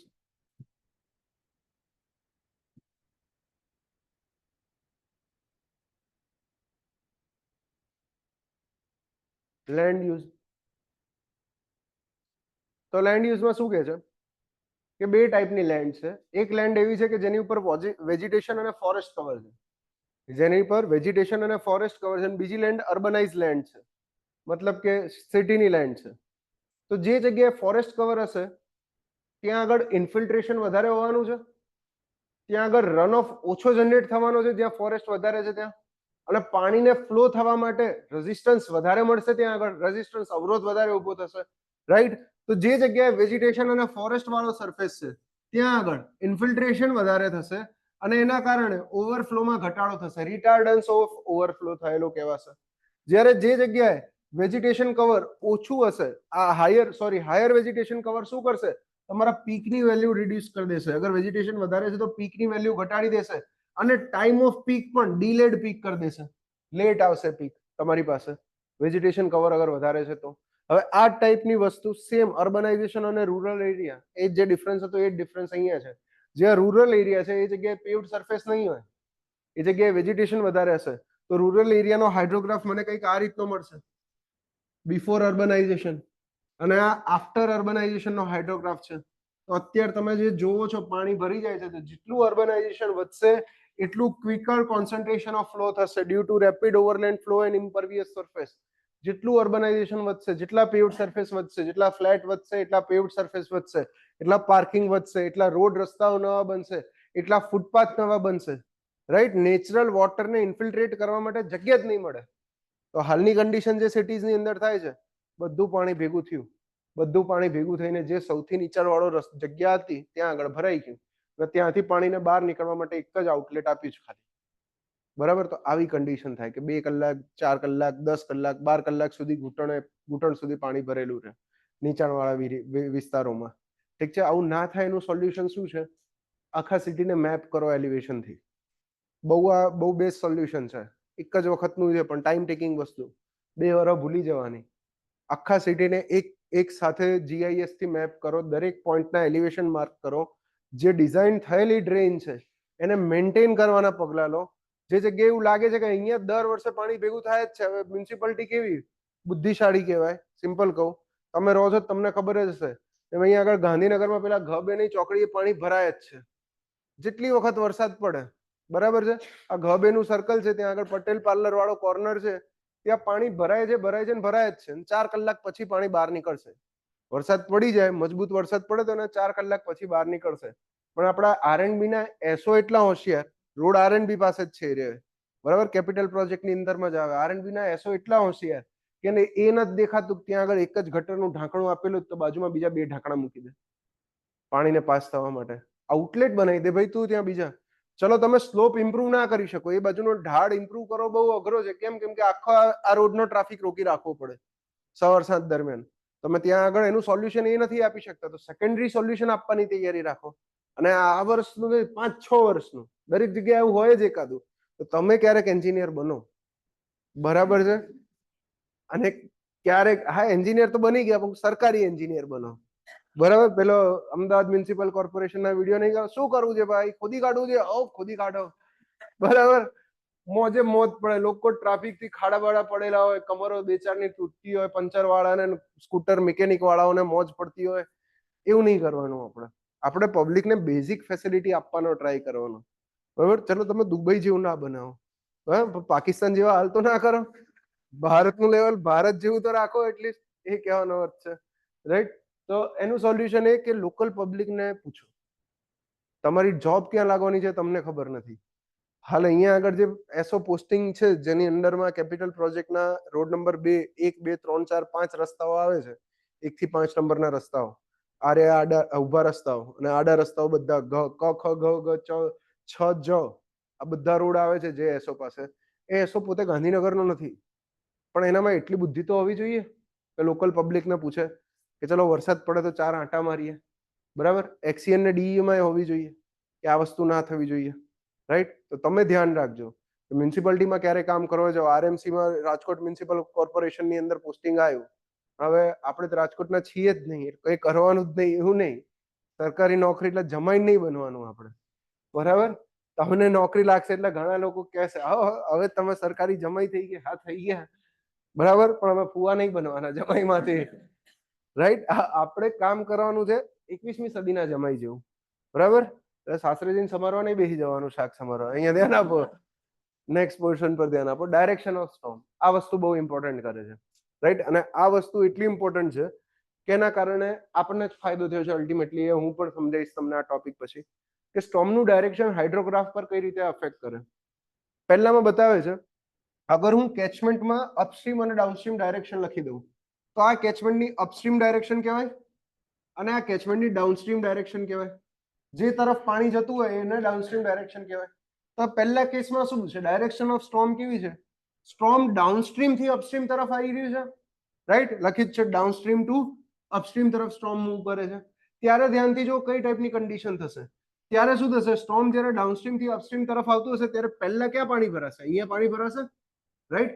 પછી આ પાછળના પોર્શનમાં પાણી ભરાવાનું ચાલુ થશે, પણ જ્યારે અહીંયા વરસાદ પડવાનું ચાલુ થયું એ વખતે તો આ આગળનો જે વરસાદ હતો એ તો બહાર નીકળી ગયો હશે, રાઈટ. એ જ રીતે જ્યારે આ પાછળના એરિયામાં વરસાદ પડવાનો ચાલુ થશે, લાસ્ટ એરિયામાં વરસાદ પડવાનું ચાલુ થશે, ત્યારે આગળનો બધો જ વરસાદ બહાર નીકળી ગયો હશે. તો પીકની આપણી જે ડેફિનેશન હતી કે પીક ક્યારે આવે, જ્યારે બધા આખા કેચમેન્ટનું પાણી એક સાથે બહાર નીકળવાનો ટ્રાય કરે. એવું તો અહીંયા થવાના ચાન્સીસ જ નથી, બહુ ઓછા છે કે આખા કેચમેન્ટનું પાણી એક સાથે બહાર નીકળશે. કેમ કે અહીંયા હજી વરસાદ પડી રહ્યો છે, ત્યારે આગળ જે સૌથી પહેલો વરસાદ પડ્યો હતો એનું પાણી બધું બહાર નીકળી ગયું હશે ને, રાઈટ. એટલે આ કેસમાં પીક કેવી હશે, ઓછી હશે, લોઅર્ડ પીક હશે, અને ટાઈમ બેઝ કેવો હશે, લોંગર ટાઈમ બેઝ હશે. જ્યારે અપોઝિટ કન્ડિશન સમજો કે અપોઝિટ કન્ડિશનમાં શું છે, રેનફોલની ડાયરેક્શન કઈ છે, અપસ્ટ્રીમ થી ડાઉનસ્ટ્રીમ સાઈડ છે. આ વધારે ખતરનાક હશે એક રીતે. જો કે પહેલા આ પોર્શનમાં વરસાદ પડ્યો, હવે અહીંનું પાણી ભેગું થઈને જેવું રાઈટ સાઈડ ટ્રાવેલ કરીને આગળ પહોંચ્યું, આ જગ્યાએ જેવું આ આગળનું ભરાયેલું પાણી આગળ પહોંચ્યું, તરત જ પાછો આ જ એરિયા ઉપર રેનફોલ થવાનો છે, અહીંયા જ વરસાદ થવાનો છે. તો આ બંને પાણી ભેગા થઈને વળી પાછા જેવા આગળ પહોંચ્યા, તરત જ અહીંયા વરસાદ પણ પાછો અહીંયા જ પડવાનો છે. મતલબ શું થશે, બધું આખું કેચમેન્ટ એક સાથે ડ્રેઇન થશે આ કેસમાં. અગર સ્ટોર્મની ડાયરેક્શન અપસ્ટ્રીમ થી ડાઉનસ્ટ્રીમ હોય, અપસ્ટ્રીમ થી ડાઉનસ્ટ્રીમ હોય તો આખું કેચમેન્ટ એક સાથે ડ્રેઇન થાય ને તમને પીક કેવી જોવા મળે, વધારે જોવા મળે. પીક પણ કેવી આવે, ઝડપી પીક આવે. તો quicker concentration of flow at basin outlet, peaked hydrograph. હવે તમે ડેમના એન્જિનિયર છો, સાઇટ પર છો, તમારા માટે કયો કેસ વધારે સારો, સેકન્ડ કેસ વધારે સારો કે ફર્સ્ટ કેસ વધારે સારો? ફર્સ્ટ કેસ વધારે સારો, પીક ઓછી આવે એ સારું, બરાબર. આપણે શું ઈચ્છીએ, ગ્રેજ્યુઅલ પાણી આવતું રહે, ડેમમાં ભરાતું રહે, અને ડેમ ફૂલ થઈ જાય પછી વરસાદ ના પડે તોય ચાલે. આપણે તો એવું ઈચ્છીએ, પણ આપણા હાથમાં થોડી છે ડેમ ભરાઈ ગયો કે વરસાદ ના આવે, એવું આપણા હાથમાં નહીં, રાઈટ. તો આપણે પર્સનલી એવું ઈચ્છીએ કે પીક ઓછી આવે તો ફ્લડ ઇઝીલી પાસ ઓન થઈ શકે, અપસ્ટ્રીમ થી ડાઉનસ્ટ્રીમ, ડેમના ઉપરથી નીચે ઇઝીલી પાસ ઓન થઈ શકે. અને લકીલી તમે ગુજરાતમાં બેઠા છો, બરાબર. કેમ કે ગુજરાતની જ્યોગ્રાફી ખબર જ છે, જેટલો પણ રેનફોલ આવવાનો છે બધો રેનફોલ ક્યાંથી આવવાનો છે, સાઉથ વેસ્ટર્ન રેનફોલ છે બધો. આ સ્ટેટ અગર આ રીતે બતાવી દઉં, અને અહીંયા આગળ તમારું આ એક કેચમેન્ટ, આ બીજું કેચમેન્ટ, આ કેચમેન્ટનું આઉટલેટ છે. તમારો જે પણ સ્ટોર્મ આવવાનું છે બધા સ્ટોર્મની ડાયરેક્શન આ રીતની હોય છે. મતલબ સ્ટોર્મ કેવું જશે, અપસ્ટ્રીમ ડાઉનસ્ટ્રીમ થી અપસ્ટ્રીમ ડાયરેક્શન છે. આ જ કેસ થાય છે આપણે ત્યાં. વિચારો, આપણે આ કેસને મેનેજ કરવામાં ફાટી પડે છે. જો પેલો કેસ થતો હોય તો શું હાલત થશે, બરાબર છે. એટલે આ વસ્તુ છે, લખી છીએ આપણે. નેક્સ્ટ થઈ જાઓ, બેઝ ફ્લો સેપરેશન.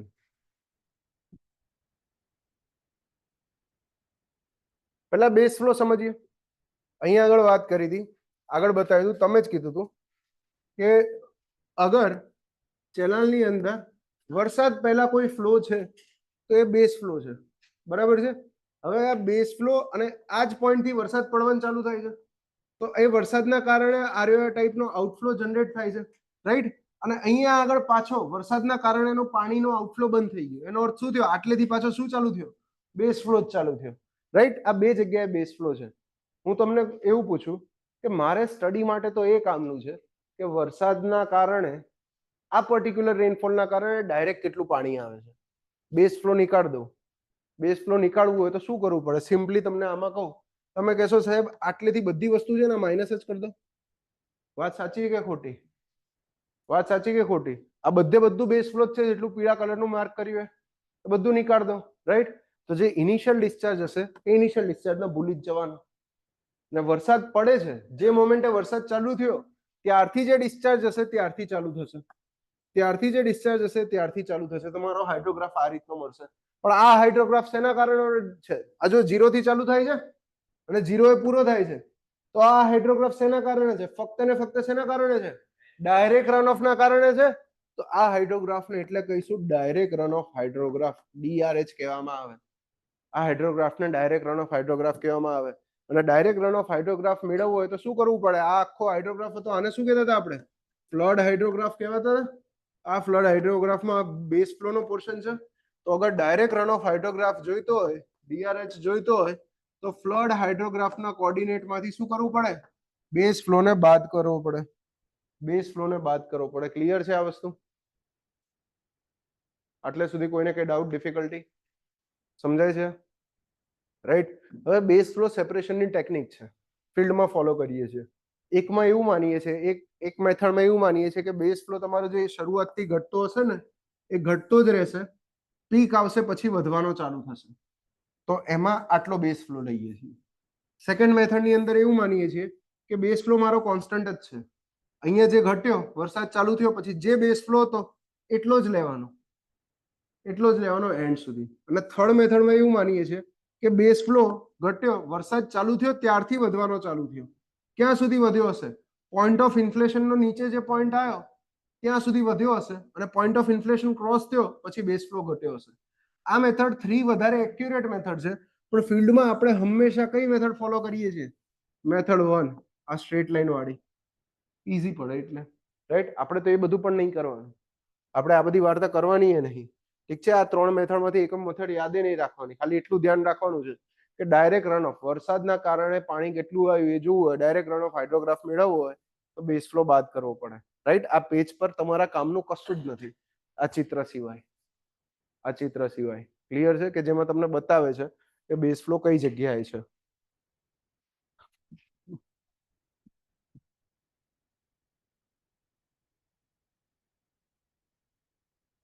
નેક્સ્ટ આવી જાઓ, જોઈ લો.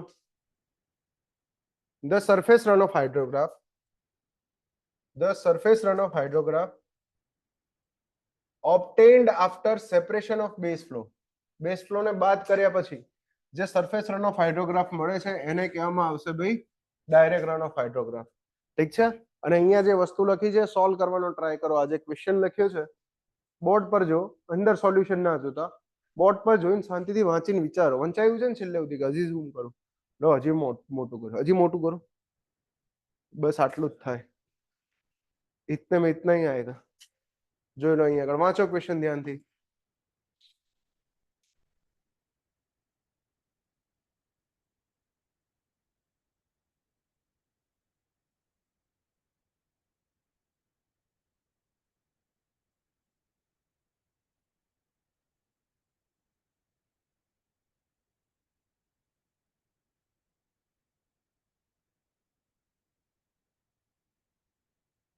શું આન્સર આવશે? 350. ફ્લડ હાઇડ્રોગ્રાફની પીક કે છે, કેટલી છે ફ્લડ હાઇડ્રોગ્રાફની પીક? 400 મીટર ક્યુબ પર સેકન્ડ. બીજું કહી દીધું છે કે સ્ટ્રીમની અંદર શું છે? બેઝ ફ્લો કેવો છે? કોન્સ્ટન્ટ છે. અને એની વેલ્યુ કેટલી છે ભાઈ? 50 મીટર ક્યુબ પર સેકન્ડ. તો ડાયરેક્ટ રન ઓફ હાઇડ્રોગ્રાફની પીક નીકાળો. 400 - 50 કરી દો. 400 - 50 ડાયરેક્ટ વેલ્યુ આવી ગઈ 350 મીટર ક્યુબ પર સેકન્ડ. અને આ આઈએમપી પોઈન્ટ હાઇલાઇટ કરી દો. લાસ્ટમાં લખ્યું છે કે ફ્લડ હાઇડ્રોગ્રાફમાંથી અગર ડાયરેક્ટ રન ઓફ હાઇડ્રોગ્રાફ મેળવવો હોય તો શું કરવું પડે ભાઈ? બેઝ ફ્લો બાદ કરવું પડે, બેઝ ફ્લો માઇનસ કરવું પડે.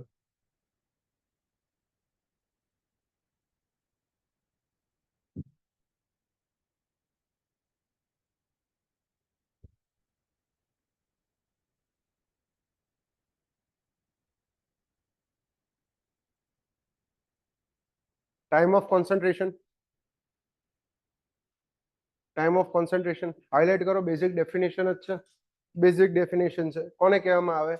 કેચમેન્ટના સૌથી દૂરના પોઈન્ટથી, જો અહીંયા કેચમેન્ટના સૌથી દૂરના પોઈન્ટથી વોટર ડ્રોપલેટને કેચમેન્ટના આઉટલેટ સુધી પહોંચતા જેટલો ટાઈમ લાગે છે એને કહેવામાં આવે ટાઈમ ઓફ કોન્સન્ટ્રેશન.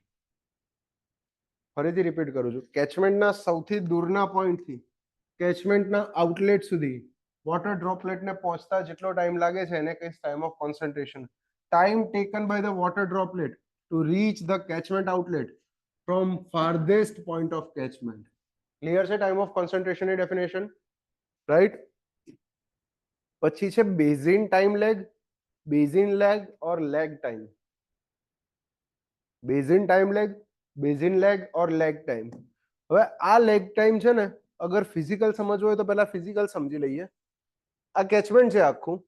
એક વસ્તુ તો ક્લિયર છે કે જે વરસાદ કેચમેન્ટના આઉટલેટથી નજીક પડ્યો હશે એને બહાર નીકળતા ઓછો ટાઈમ લાગશે. માની લો કે આ બધા ડ્રોપલેટને બહાર નીકળતા ખાલી ને ખાલી 10 જ મિનિટ થાય છે. અહીંયા સેકન્ડ ઓપ્શન આવ્યો, આ ડ્રોપલેટ, આટલા ડ્રોપલેટ, અહીંયા જે ડ્રોપલેટ પડે છે એને બહાર નીકળતા અડધો કલાક થશે, રાઈટ?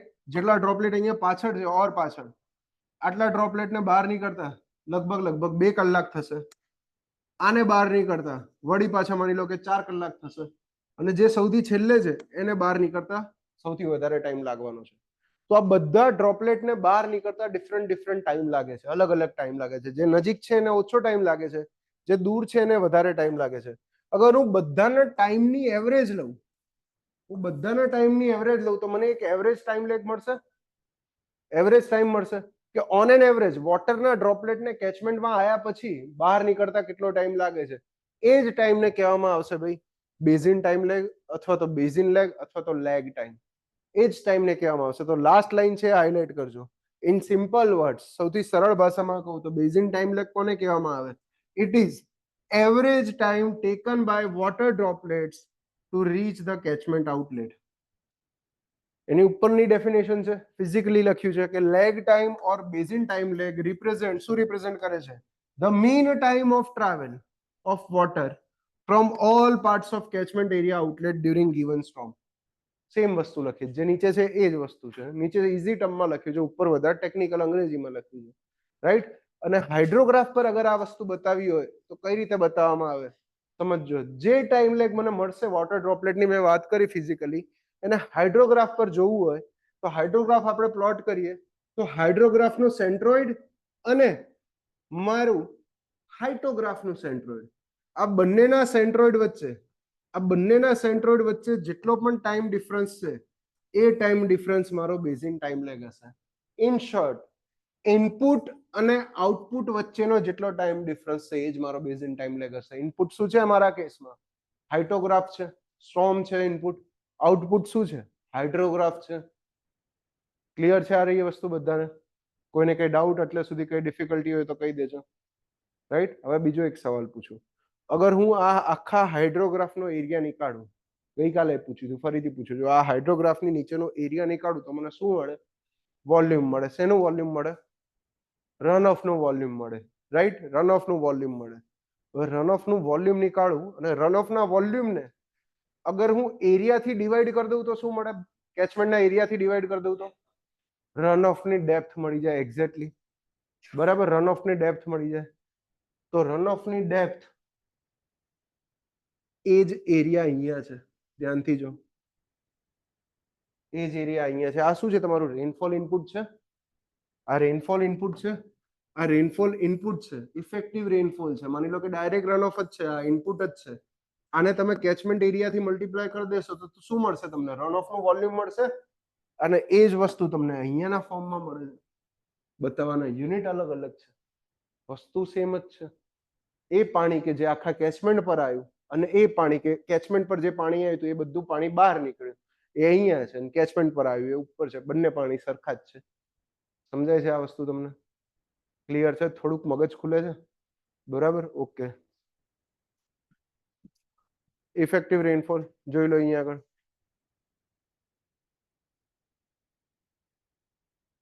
હેવી લાગે છે કે લાઇટ છે? ભાઈ બોલાતું જ નથી. હા એવી હાલત કરી દીધી મેં. હજી તો કલાકે પૂરો નહીં થયો. જો અહીંયા આગળ ઇફેક્ટિવ રેનફોલ ઓનલાઈન માં કોઈ કઈ નથી બોલતું. છેલ્લી કમેન્ટ 7:06 હતી, બરાબર. છેલ્લા અડધો કલાકથી કોઈ નથી બોલતું, એકદમ સન્નાટો ચાલે છે. જે વસ્તુ આગળ ડિસ્કસ કરી એ જ વસ્તુ અહીંયા ડિટેલમાં કહે છે. એક સાઈડ જો ફાઇન્ડ એક્સ ની ઉપરનો પોર્શન, આ તમારો ઇનપુટ છે. હાઇટોગ્રાફ ઓફ ગિવન સ્ટોર્મ, જે વરસાદ પડ્યો છે એ વરસાદ આ ફોર્મમાં પડ્યો છે, આ હાઇટોગ્રાફના ફોર્મમાં પડ્યો છે. તો હાઇટોગ્રાફ ઓફ ગિવન સ્ટોર્મ છે. આ હાઇટોગ્રાફમાં તમે ફાઇન્ડ એક્સ ક્યાંકથી લઈને આવ્યા છો, રાઈટ. તો ફાઇન્ડ એક્સ નો નીચેનો જેટલો વરસાદ છે બધો ક્યાં જશે? ઇન્ફિલ્ટ્રેટ થવાનો છે, એનાથી મને કઈ લેવા દેવા નથી. પણ ફાઇન્ડ એક્સ ની ઉપરનો જે વરસાદ હશે એને મેં યાદ હોય તો કીધું હતું ઇફેક્ટિવ રેનફોલ એ કહેવાય, રેનફોલ એક્સેસ એ કહેવાય ને આને રન ઓફ એ કહેવાય. તો આટલો એરિયા નીકાળી દઉં હું ગ્રીન કલરનો, તો મને શું મળ્યો? રન ઓફ ની ડેપ્થ મળી, રાઈટ. તો અહીંયા ડેપ્થ ઓફ ઇફેક્ટિવ રેનફોલ અથવા તો ડેપ્થ ઓફ રન ઓફ લખી દીધું છે. એને અગર હું કેચમેન્ટ એરિયાથી મલ્ટીપ્લાય કરી દઉં, આ રન ઓફ ની ડેપ્થ ને હું કેચમેન્ટ એરિયાથી મલ્ટીપ્લાય કરું તો મને શું મળે? રન ઓફ નું વોલ્યુમ મળશે. ડાયરેક્ટ રન ઓફ નું વોલ્યુમ મળશે. અને ડાયરેક્ટ રન ઓફ હાઇડ્રોગ્રાફમાં હું એરિયા નીકાળી દઉં, આ રહ્યો ગ્રીન કલરનો કર્વની નીચેનો જે એરિયા છે એ નીકાળી દઉં, તો area under direct run off hydrograph એ વસ્તુ પણ મને volume of direct run off જ આપશે.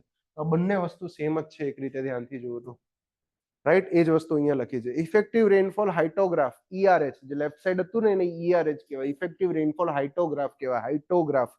એન્ડ ડાયરેક્ટ રન ઓફ હાઇડ્રોગ્રાફ, બંને વસ્તુ સેમ જ ક્વોન્ટિટી રિપ્રેઝન્ટ કરે છે, સરખી જ વસ્તુ રિપ્રેઝન્ટ કરે છે, પણ અલગ અલગ ફોર્મમાં રિપ્રેઝન્ટ કરે છે. આ ડેપ્થના ફોર્મમાં રિપ્રેઝન્ટ કરે છે, તો આ શેના ફોર્મમાં રિપ્રેઝન્ટ કરે છે? ડિસ્ચાર્જના ફોર્મમાં રિપ્રેઝન્ટ કરે છે, વિથ ડિફરન્ટ યુનિટ્સ, રાઈટ. તો volume of direct run off કઈ રીતે કાઢશું? Area under effective rainfall hyetograph multiply by catchment area will be equal to area under DRH, અને એ જ મારું હશે volume of direct run off. એ જ મારું હશે volume of direct run off, right.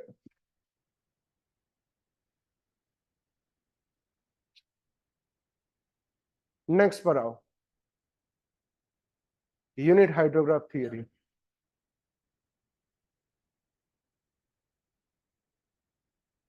Unit hydrograph theory. જો હવે કોઈ વસ્તુ, કોઈ પણ થિયરી ભણો છો તમે, બરાબર. હવે સબ્જેક્ટમાં ગમે તે વસ્તુ હોય, સોમમાં આવે છે ઇલાસ્ટિસિટીની થિયરી આવે છે, બરાબર છે. જીઓટેકમાં બોસિનસ થિયરી આવશે, મલ્ટિપલ આવશે, પેલી સ્પ્રિંગ એનાલોજી વાળી થિયરી આવશે, ઢગલો આવશે એન્જિનિયરિંગમાં. પણ એ થિયરી પાછળનો અગર પર્પસ પહેલા સમજો ને તો થિયરી લાઈફ ટાઈમ યાદ રહેશે, ક્યારેય ભૂલશો નહીં, રાઈટ. હવે અહીંયા આગળ થિયરી પાછળનો હું પર્પસ એ સમજુ કે આપણે એ બધું જાણી લીધું. શું જાણી લીધું? કે ભાઈ કેચમેન્ટ છે, કેચમેન્ટ ઉપર મેં એક જગ્યાએ ડેમ બનાવવાનો છે, આખું કેચમેન્ટ છે, આ કેચમેન્ટ પર આ રીતે ચેનલ છે, આ આટલી રિવર્સ છે, કેચમેન્ટ પર કેચમેન્ટના આઉટલેટ પર મારે ડેમ બનાવવો છે, રાઈટ. અને અહીંયા આગળ ગિવન રેનફોલના કારણે કોઈ એક પર્ટિક્યુલર રેનફોલ થશે તો એ રેનફોલના કારણે પાણી બહાર કેટલું આવશે આ કેચમેન્ટમાંથી એ માપવા માટે હું હાઇડ્રોગ્રાફ લઈને આવ્યો છું. આ હાઇડ્રોગ્રાફ મારી પાસે અવેલેબલ છે. હવે મારી દુવિધા આ જગ્યાએ એ છે કે આ કોઈ એક હાઇડ્રોગ્રાફ મારે બનાવવો હોય તો જેમ જેમ મારું સ્ટોર્મની વેલ્યુ બદલાય, 1 કલાકમાં 10 સેન્ટીમીટર વરસાદ પડ્યો તેના માટે કોઈ એક હાઇડ્રોગ્રાફ મળે, 1 કલાકમાં 5 સેન્ટીમીટર વરસાદ પડ્યો તેના માટે મને બીજો હાઇડ્રોગ્રાફ મળશે, રાઈટ. એ 2 કલાકમાં 10 સેન્ટીમીટર વરસાદ પડ્યો, 7 કલાકમાં 4 સેન્ટીમીટર વરસાદ પડ્યો, એના માટે મને ચોથો કોઈ હાઇડ્રોગ્રાફ મળશે. મતલબ દરેક ઇન્ડિવિજ્યુઅલ સ્ટોર્મ માટે દરેક ઇન્ડિવિજ્યુઅલ ડિફરન્ટ હાઇડ્રોગ્રાફ હશે. આ વસ્તુથી બધા એગ્રી થાય છે, રાઈટ. મતલબ મારે દર વખતે અહીંયા આગળ બેસીને પેલા એલિવેશનનું પાટિયું જોઈ રાખવાનું, વરસાદ પડે ડિફરન્ટ ગમે એટલી ડ્યુરેશનનો વરસાદ પડે, એલિવેશનનું પાટિયું જોઈ રાખવાનું, ગ્રાફ ડ્રો કરી રાખવાનો. અને એવા તો ઇન્ફાઇનાઇટ ડ્યુરેશનના વરસાદ હશે, ઇન્ફાઇનાઇટ ઇન્ટેન્સિટીના વરસાદ હશે, તો દર વખતે આવા ગાંડાવેડા કરવા જવાના, રાઈટ. તો આપણા જેમ જ એ એન્જિનિયર આળસુ હતો. એ એન્જિનિયરે શું કીધું? માઇક એ બધું, હું એક એવી થિયરી બનાવું. કેવી થિયરી બનાવું? એવી થિયરી બનાવું. જો અહીંયા કેવી થિયરી?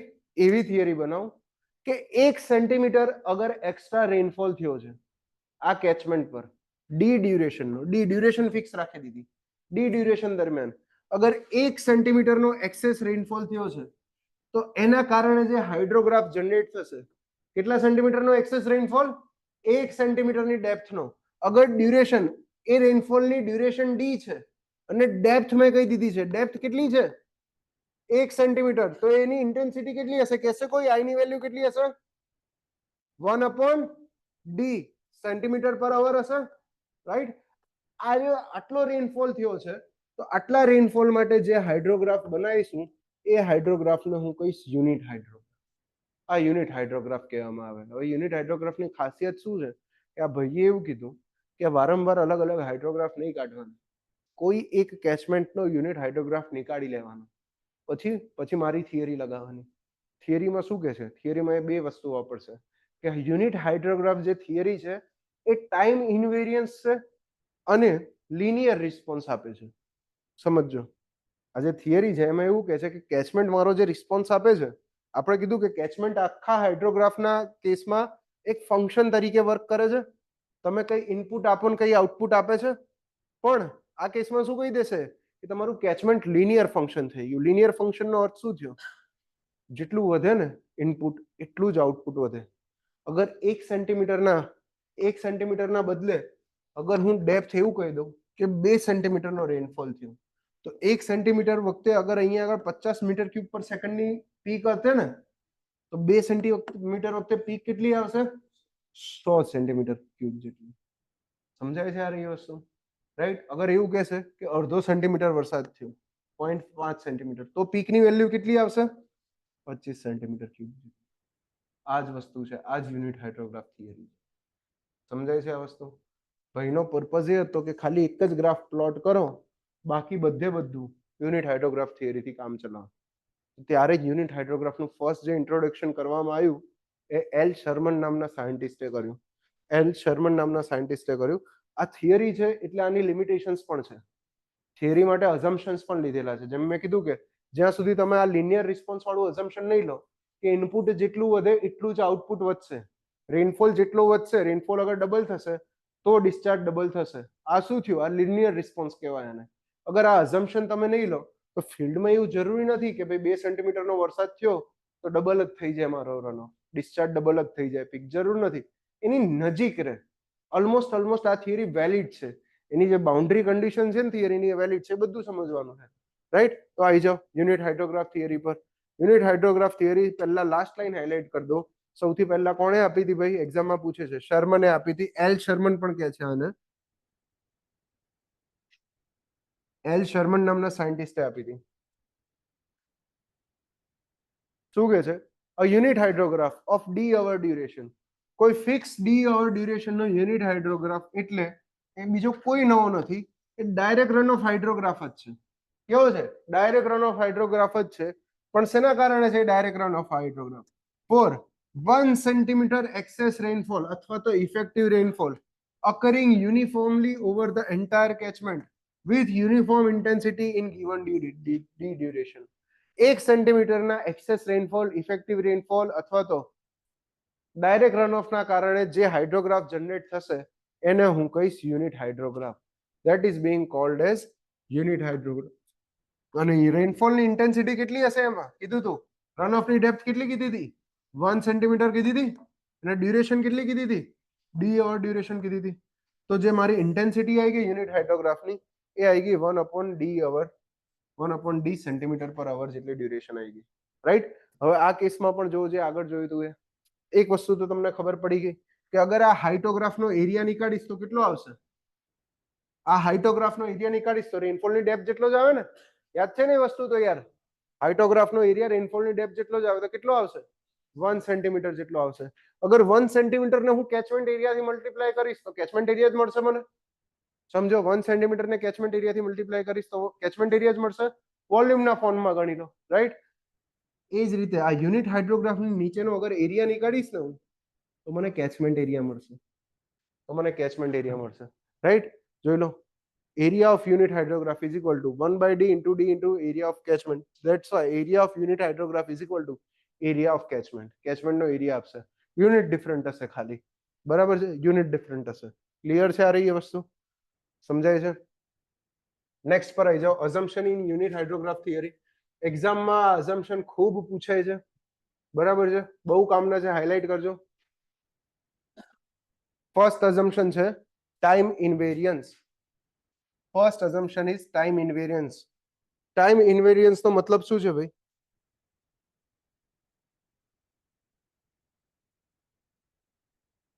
ટાઈમ ઇનવેરિયન્સ નો અર્થ એ કે ટાઈમની સાથે જે ના બદલાતું હોય, સમયની સાથે જે ના બદલાતું હોય. આપણે યાદ હોય તો આગળ સ્ટેજ ડિસ્ચાર્જ રિલેશનશિપમાં વાત કરી હતી, રેટિંગ કર્વમાં વાત કરી હતી કે અગર મારો રેટિંગ કર્વ ટાઈમની સાથે ચેન્જ નથી થતો તો એવા કંટ્રોલને હું કેવો કંટ્રોલ કહીશ? પરમેનન્ટ કંટ્રોલ કહીશ. અગર ટાઈમની સાથે રેટિંગ કર્વ ચેન્જ થાય છે તો એને હું શું કહીશ? શિફ્ટિંગ કંટ્રોલ કહીશ. યાદ છે ને બધી વસ્તુ? પાક્કું ને? હા હા ઓકે. બસ એના જેવી જ વસ્તુ છે. આ શું કે છે કે અહીંયા આગળ કે છે 25 જુલાઈ 1998 ટાઈમ લખ્યો છે. અગર 25 જુલાઈ 1998 માં તમારો અગર 5 સેન્ટીમીટરનો રેનફોલ થયો હતો, 5 સેન્ટીમીટરનો, અને એ વખતે ડિસ્ચાર્જ તમને મળ્યો તો 50 મીટર ક્યુબ પર સેકન્ડ જેટલો, 50 મીટર ક્યુબ પર સેકન્ડ જેટલો, તો જ્યારે 2007 ની અંદર ફરીથી પાછો 5 સેન્ટીમીટરનો જ રેનફોલ થશે, એ વખતે પણ ડિસ્ચાર્જ ભાઈ 50 મીટર ક્યુબ પર સેકન્ડનો જ મળશે. ટાઈમ ઇનવેરિયન્સનો અર્થ આ છે, રાઈટ? હવે નેક્સ્ટ વાત કરીએ છીએ લિનિયર રિસ્પોન્સ. ક્યારે પણ લિનિયર રિસ્પોન્સ કોઈ જગ્યાએ તમને કહે ને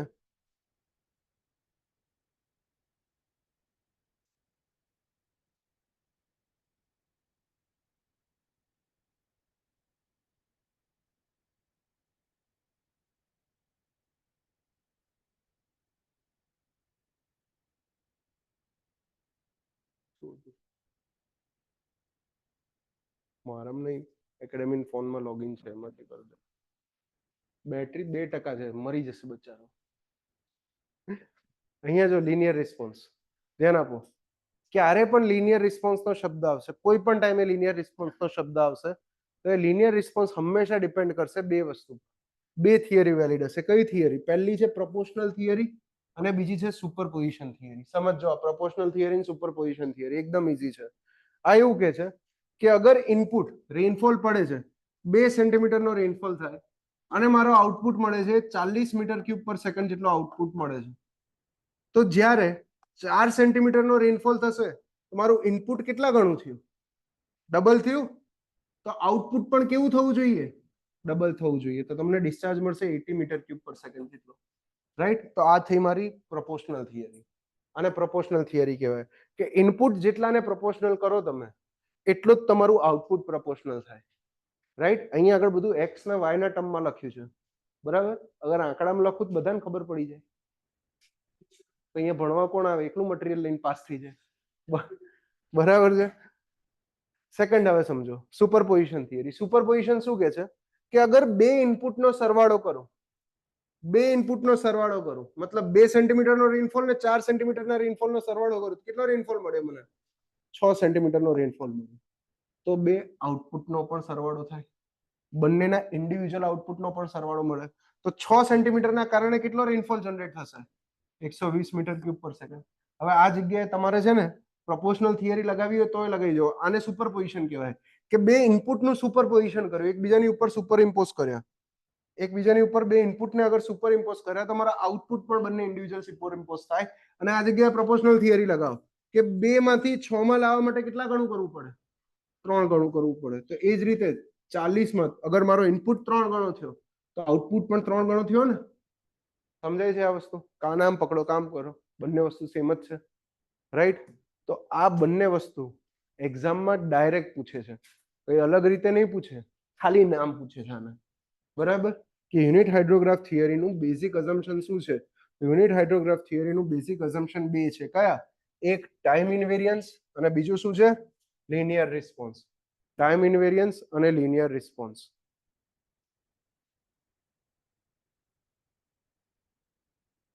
પછી કહે છે કે rainfall should be uniform over the entire catchment.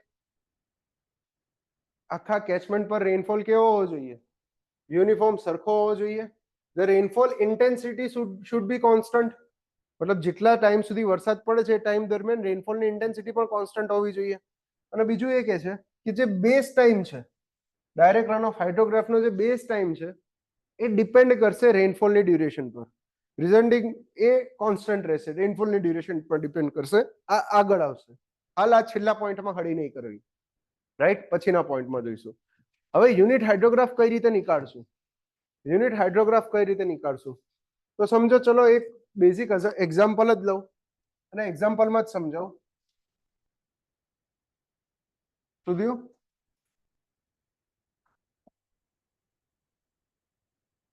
અહીંયા આગળ પહેલા બતાવી દઉં છું ફ્લડ હાઇડ્રોગ્રાફ, રાઈટ? ફ્લડ હાઇડ્રોગ્રાફ બતાવું છું.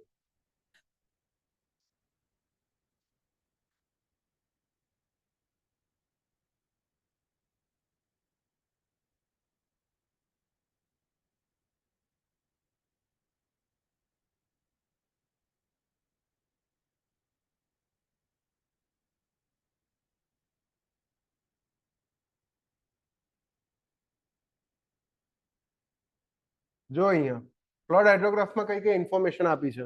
આ ફ્લડ હાઇડ્રોગ્રાફ છે. ફ્લડ હાઇડ્રોગ્રાફની પીકની વેલ્યુ આપી છે. ડિસ્ચાર્જમાં કેટલો પીક ડિસ્ચાર્જ થાય છે? 70 મીટર ક્યુબ પર સેકન્ડ, રાઈટ? અહીંયા આગળ ટાઈમ આપેલું છે એક્સ એક્સિસ પર.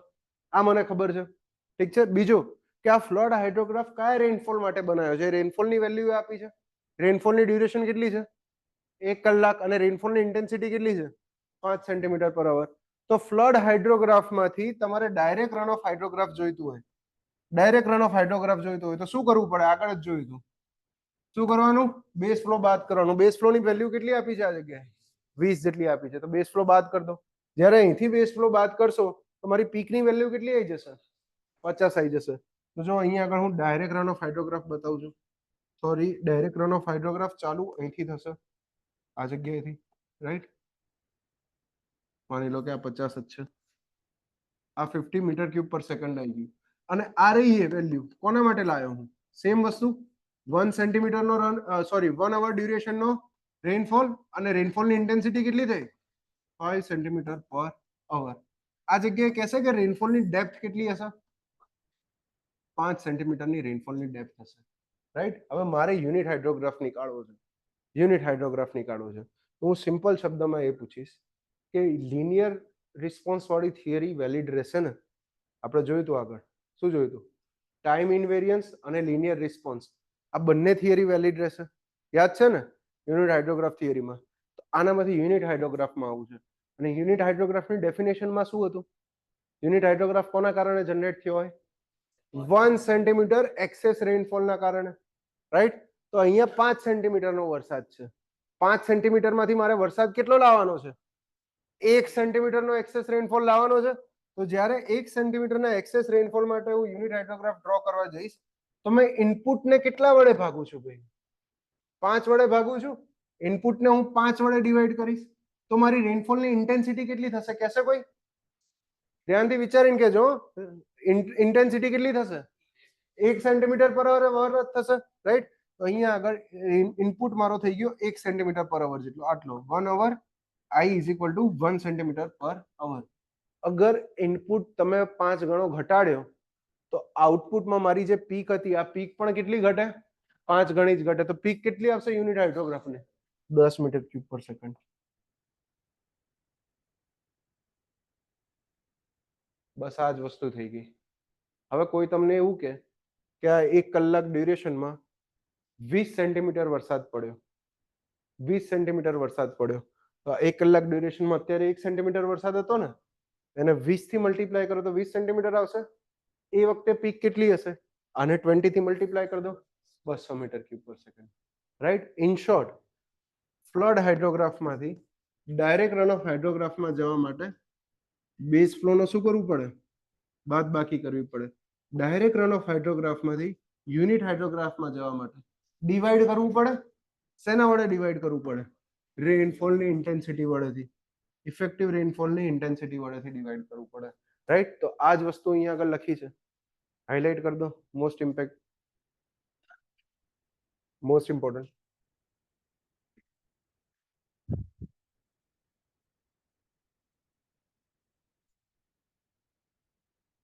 એ તો અહીંયા જ કેસ પૂરો થઈ ગયો આપણો. હા હા, સમજી ગયો. ઓકે, ઇફેક્ટિવ રેનફોલ એટલે જ કીધું છે અહીંયા આગળ એને. હા સમજી ગયો. એક કેસ એવો જ માનો 5 સેન્ટીમીટર વાળો. અહીંયા ફર્સ્ટમાં હું 5 ના લખી શકું છું. મારે 5 લખવું હોય ને તે જેમ કીધું ને એમ જે 5 લખ્યું ને એ ખાલી અહીંયા માટે જ વેલિડ છે કેમ કે DRH છે એટલે આ જગ્યાએ 5 ના લખાય મારથી. બરાબર છે, પણ વાંધો નહીં, હાલ પૂરતું સમજવા માટે ચાલી ગયું. પણ ડાયરેક્ટ રન ઓફ માંથી યુનિટ હાઇડ્રોગ્રાફમાં જવા માટે રેનફોલની ઇન્ટેન્સિટીથી ડિવાઈડ કરવું પડશે. આ યાદ રાખી દો, હાઇલાઇટ કરી દો આખો પોઈન્ટ. અને નીચેનો એક ન્યુમેરિકલ જેવો આપ્યો છે એ સોલ્વ કરવાનો ટ્રાય કરો. જો ધ્યાનથી ઘૂરો એને.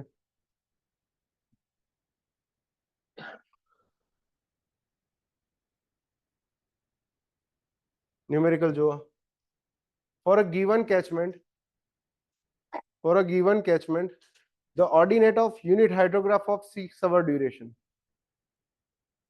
ધ્યાનથી જો, યુનિટ હાઇડ્રોગ્રાફ નો ઓર્ડિનેટ આપેલો છે. શેના ઓર્ડિનેટ આપેલો છે ભાઈ? યુનિટ હાઇડ્રોગ્રાફ નો. યુનિટ હાઇડ્રોગ્રાફ નો આપેલો છે, કેટલો આપેલો છે? 20 મીટર ક્યુબ પર સેકન્ડ જેટલો આપેલો છે, રાઈટ? હવે શું કે છે? અને આ જે 20 મીટર ક્યુબ પર સેકન્ડ છે આ યુનિટ હાઇડ્રોગ્રાફ કોઈ ફિક્સ ડ્યુરેશન માટે હોય. મેં કીધું હતું કેટલા કલાકની ડ્યુરેશન છે? 6 અવરની duration. Then what will be the ordinate of flood hydrograph? Flood hydrograph નો ઓર્ડિનેટ કેટલો હશે? Resulting from storm of 6 hour duration. Flood hydrograph નો કાઢવાનો છે, યુનિટ માંથી ફ્લડ માં જવાનો છે, ઊંધું આવવાનું છે. સમજાઈ ગયું ને? એ ગુણાકાર કરવું પડશે. જેમાં ઇન્ટેન્સિટી ઓફ રેનફોલ આપ્યું છે, ધ્યાનથી સમજજો. રેનફોલ ની ઇન્ટેન્સિટી 2 સેન્ટીમીટર પર અવર આપી છે. હવે આપણે જે બધી વાત કરતા હતા એ ઇનપુટ આઉટપુટ વચ્ચેની વાત કરતા હતા, એમાં રેનફોલ ની ડેપ્થ ની વાત થતી હતી. 1 સેન્ટીમીટર ડેપ્થ નો રેનફોલ. તો આ યુનિટ હાઇડ્રોગ્રાફ હશે એ 6 કલાકમાં કેટલી ડેપ્થ હશે? 1 સેન્ટીમીટર ડેપ્થ હશે રેનફોલ ની. જ્યારે અહીંયા આગળ 6 કલાકમાં ડેપ્થ કેટલી થશે? કેટલી થશે? 2 સેન્ટીમીટર પર અવર આપેલું છે. આ ઇન્ટેન્સિટી આપી છે અને ડ્યુરેશન ઓફ રેનફોલ 6 કલાક કે છે. તો ડેપ્થ કેટલી થવાની છે? 12 થવાની છે. તો મારું ઇનપુટ કેટલા ગણું થયું? 12 ગણું થયું. તો આઉટપુટ પણ કેટલા ગણું થશે? 12 ગણું થશે. તો મારા ડાયરેક્ટ રન ઓફ હાઇડ્રોગ્રાફ નો જે ડિસ્ચાર્જ આવશે ને DRH નો, એ કેટલો આવશે? 20 ગુણ્યા 12, ધેટ મીન્સ 240 મીટર ક્યુબ પર સેકન્ડ. આની અંદર શું એડ કરવું પડશે તો ફ્લડ હાઇડ્રોગ્રાફ મળશે? બેઝ ફ્લો એડ કરવું પડશે. કેટલું એડ કરવું? 10. કેટલું આવશે? 250 મીટર ક્યુબ પર સેકન્ડ. સમજાય છે? હવે છોકરાઓ આવા ન્યુમેરિકલ છોડીને જાય. છોડાય આવું? કેટલે અટકે? તું મને ખબર છે અહીંયા અટક્યો ને, અહીંયા અટક્યો. સમજજો, યુનિટ હાઇડ્રોગ્રાફ શેના માટે છે? 1 સેન્ટીમીટર ડેપ્થના રેનફોલ માટે છે. તને શું કહે છે? આપણને શું કહે છે? આપણને એવું કહે છે કે સાહેબ તમે નીકાળો. શું નીકાળો? ફ્લડ હાઇડ્રોગ્રાફ નીકાળો.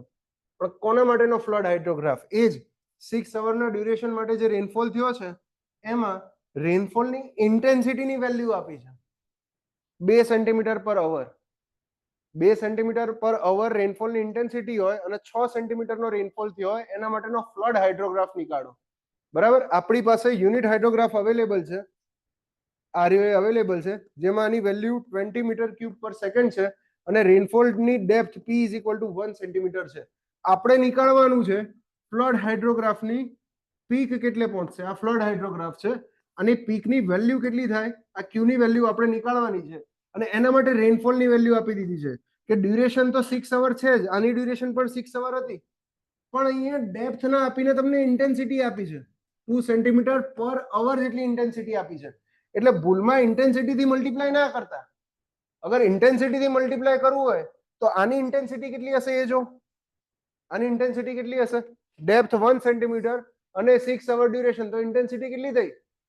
1/6 સેન્ટીમીટર પર અવર થઈ. તો આની ઇન્ટેન્સિટી કેટલી થઈ? 2 સેન્ટીમીટર પર અવર થઈ. આના કરતા આ કેટલા ગણી ઇન્ટેન્સિટી વધારે છે? 12 ગણી વધારે છે ને. ઇન્ટેન્સિટીમાં જોવું હોય તો ઇન્ટેન્સિટીનું કમ્પેરિઝન કરાય. અગર ડેપ્થ નું કમ્પેરિઝન કરો છો તો આની ડેપ્થ કેટલી થઈ? 1 સેન્ટીમીટર ડેપ્થ થઈ. અગર અહીંયા ઇન્ટેન્સિટી 2 સેન્ટીમીટર પર અવર છે તો આ જગ્યાએ ડેપ્થ કેટલી આવશે રેનફોલની? 12 સેન્ટીમીટર આવશે, રાઈટ? તો ડેપ્થ કેટલા ગણી થઈ? ડેપ્થ બી 12 ગણી થાય. તો અગર ઇનપુટ મારું 12 ગણું થાય છે તો આઉટપુટ પણ કેટલા ગણું થશે? 12 ગણું થશે.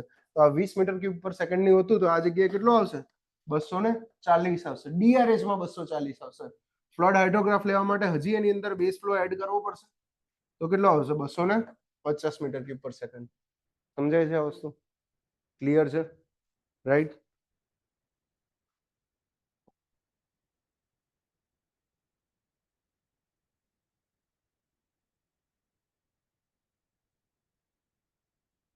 આટલું જ રાખો આજે, નહીતર પછી છે ને આ ડ્યુરેશન બદલવાની વાત આવી કે 6 ના બદલે અગર 12 કલાક ડ્યુરેશન માટેનો યુનિટ હાઇડ્રોગ્રાફ નીકાળવાનો કે તો કઈ રીતે કરો? સ્ટોર્મનું ડ્યુરેશન બદલાય ત્યારે એ કાલે જોવો તો આજનું મહેરબાની કરીને વાંચજો, બરાબર છે? આજનું આજે જ વાંચજો મહેરબાની કરીને, રાઈટ?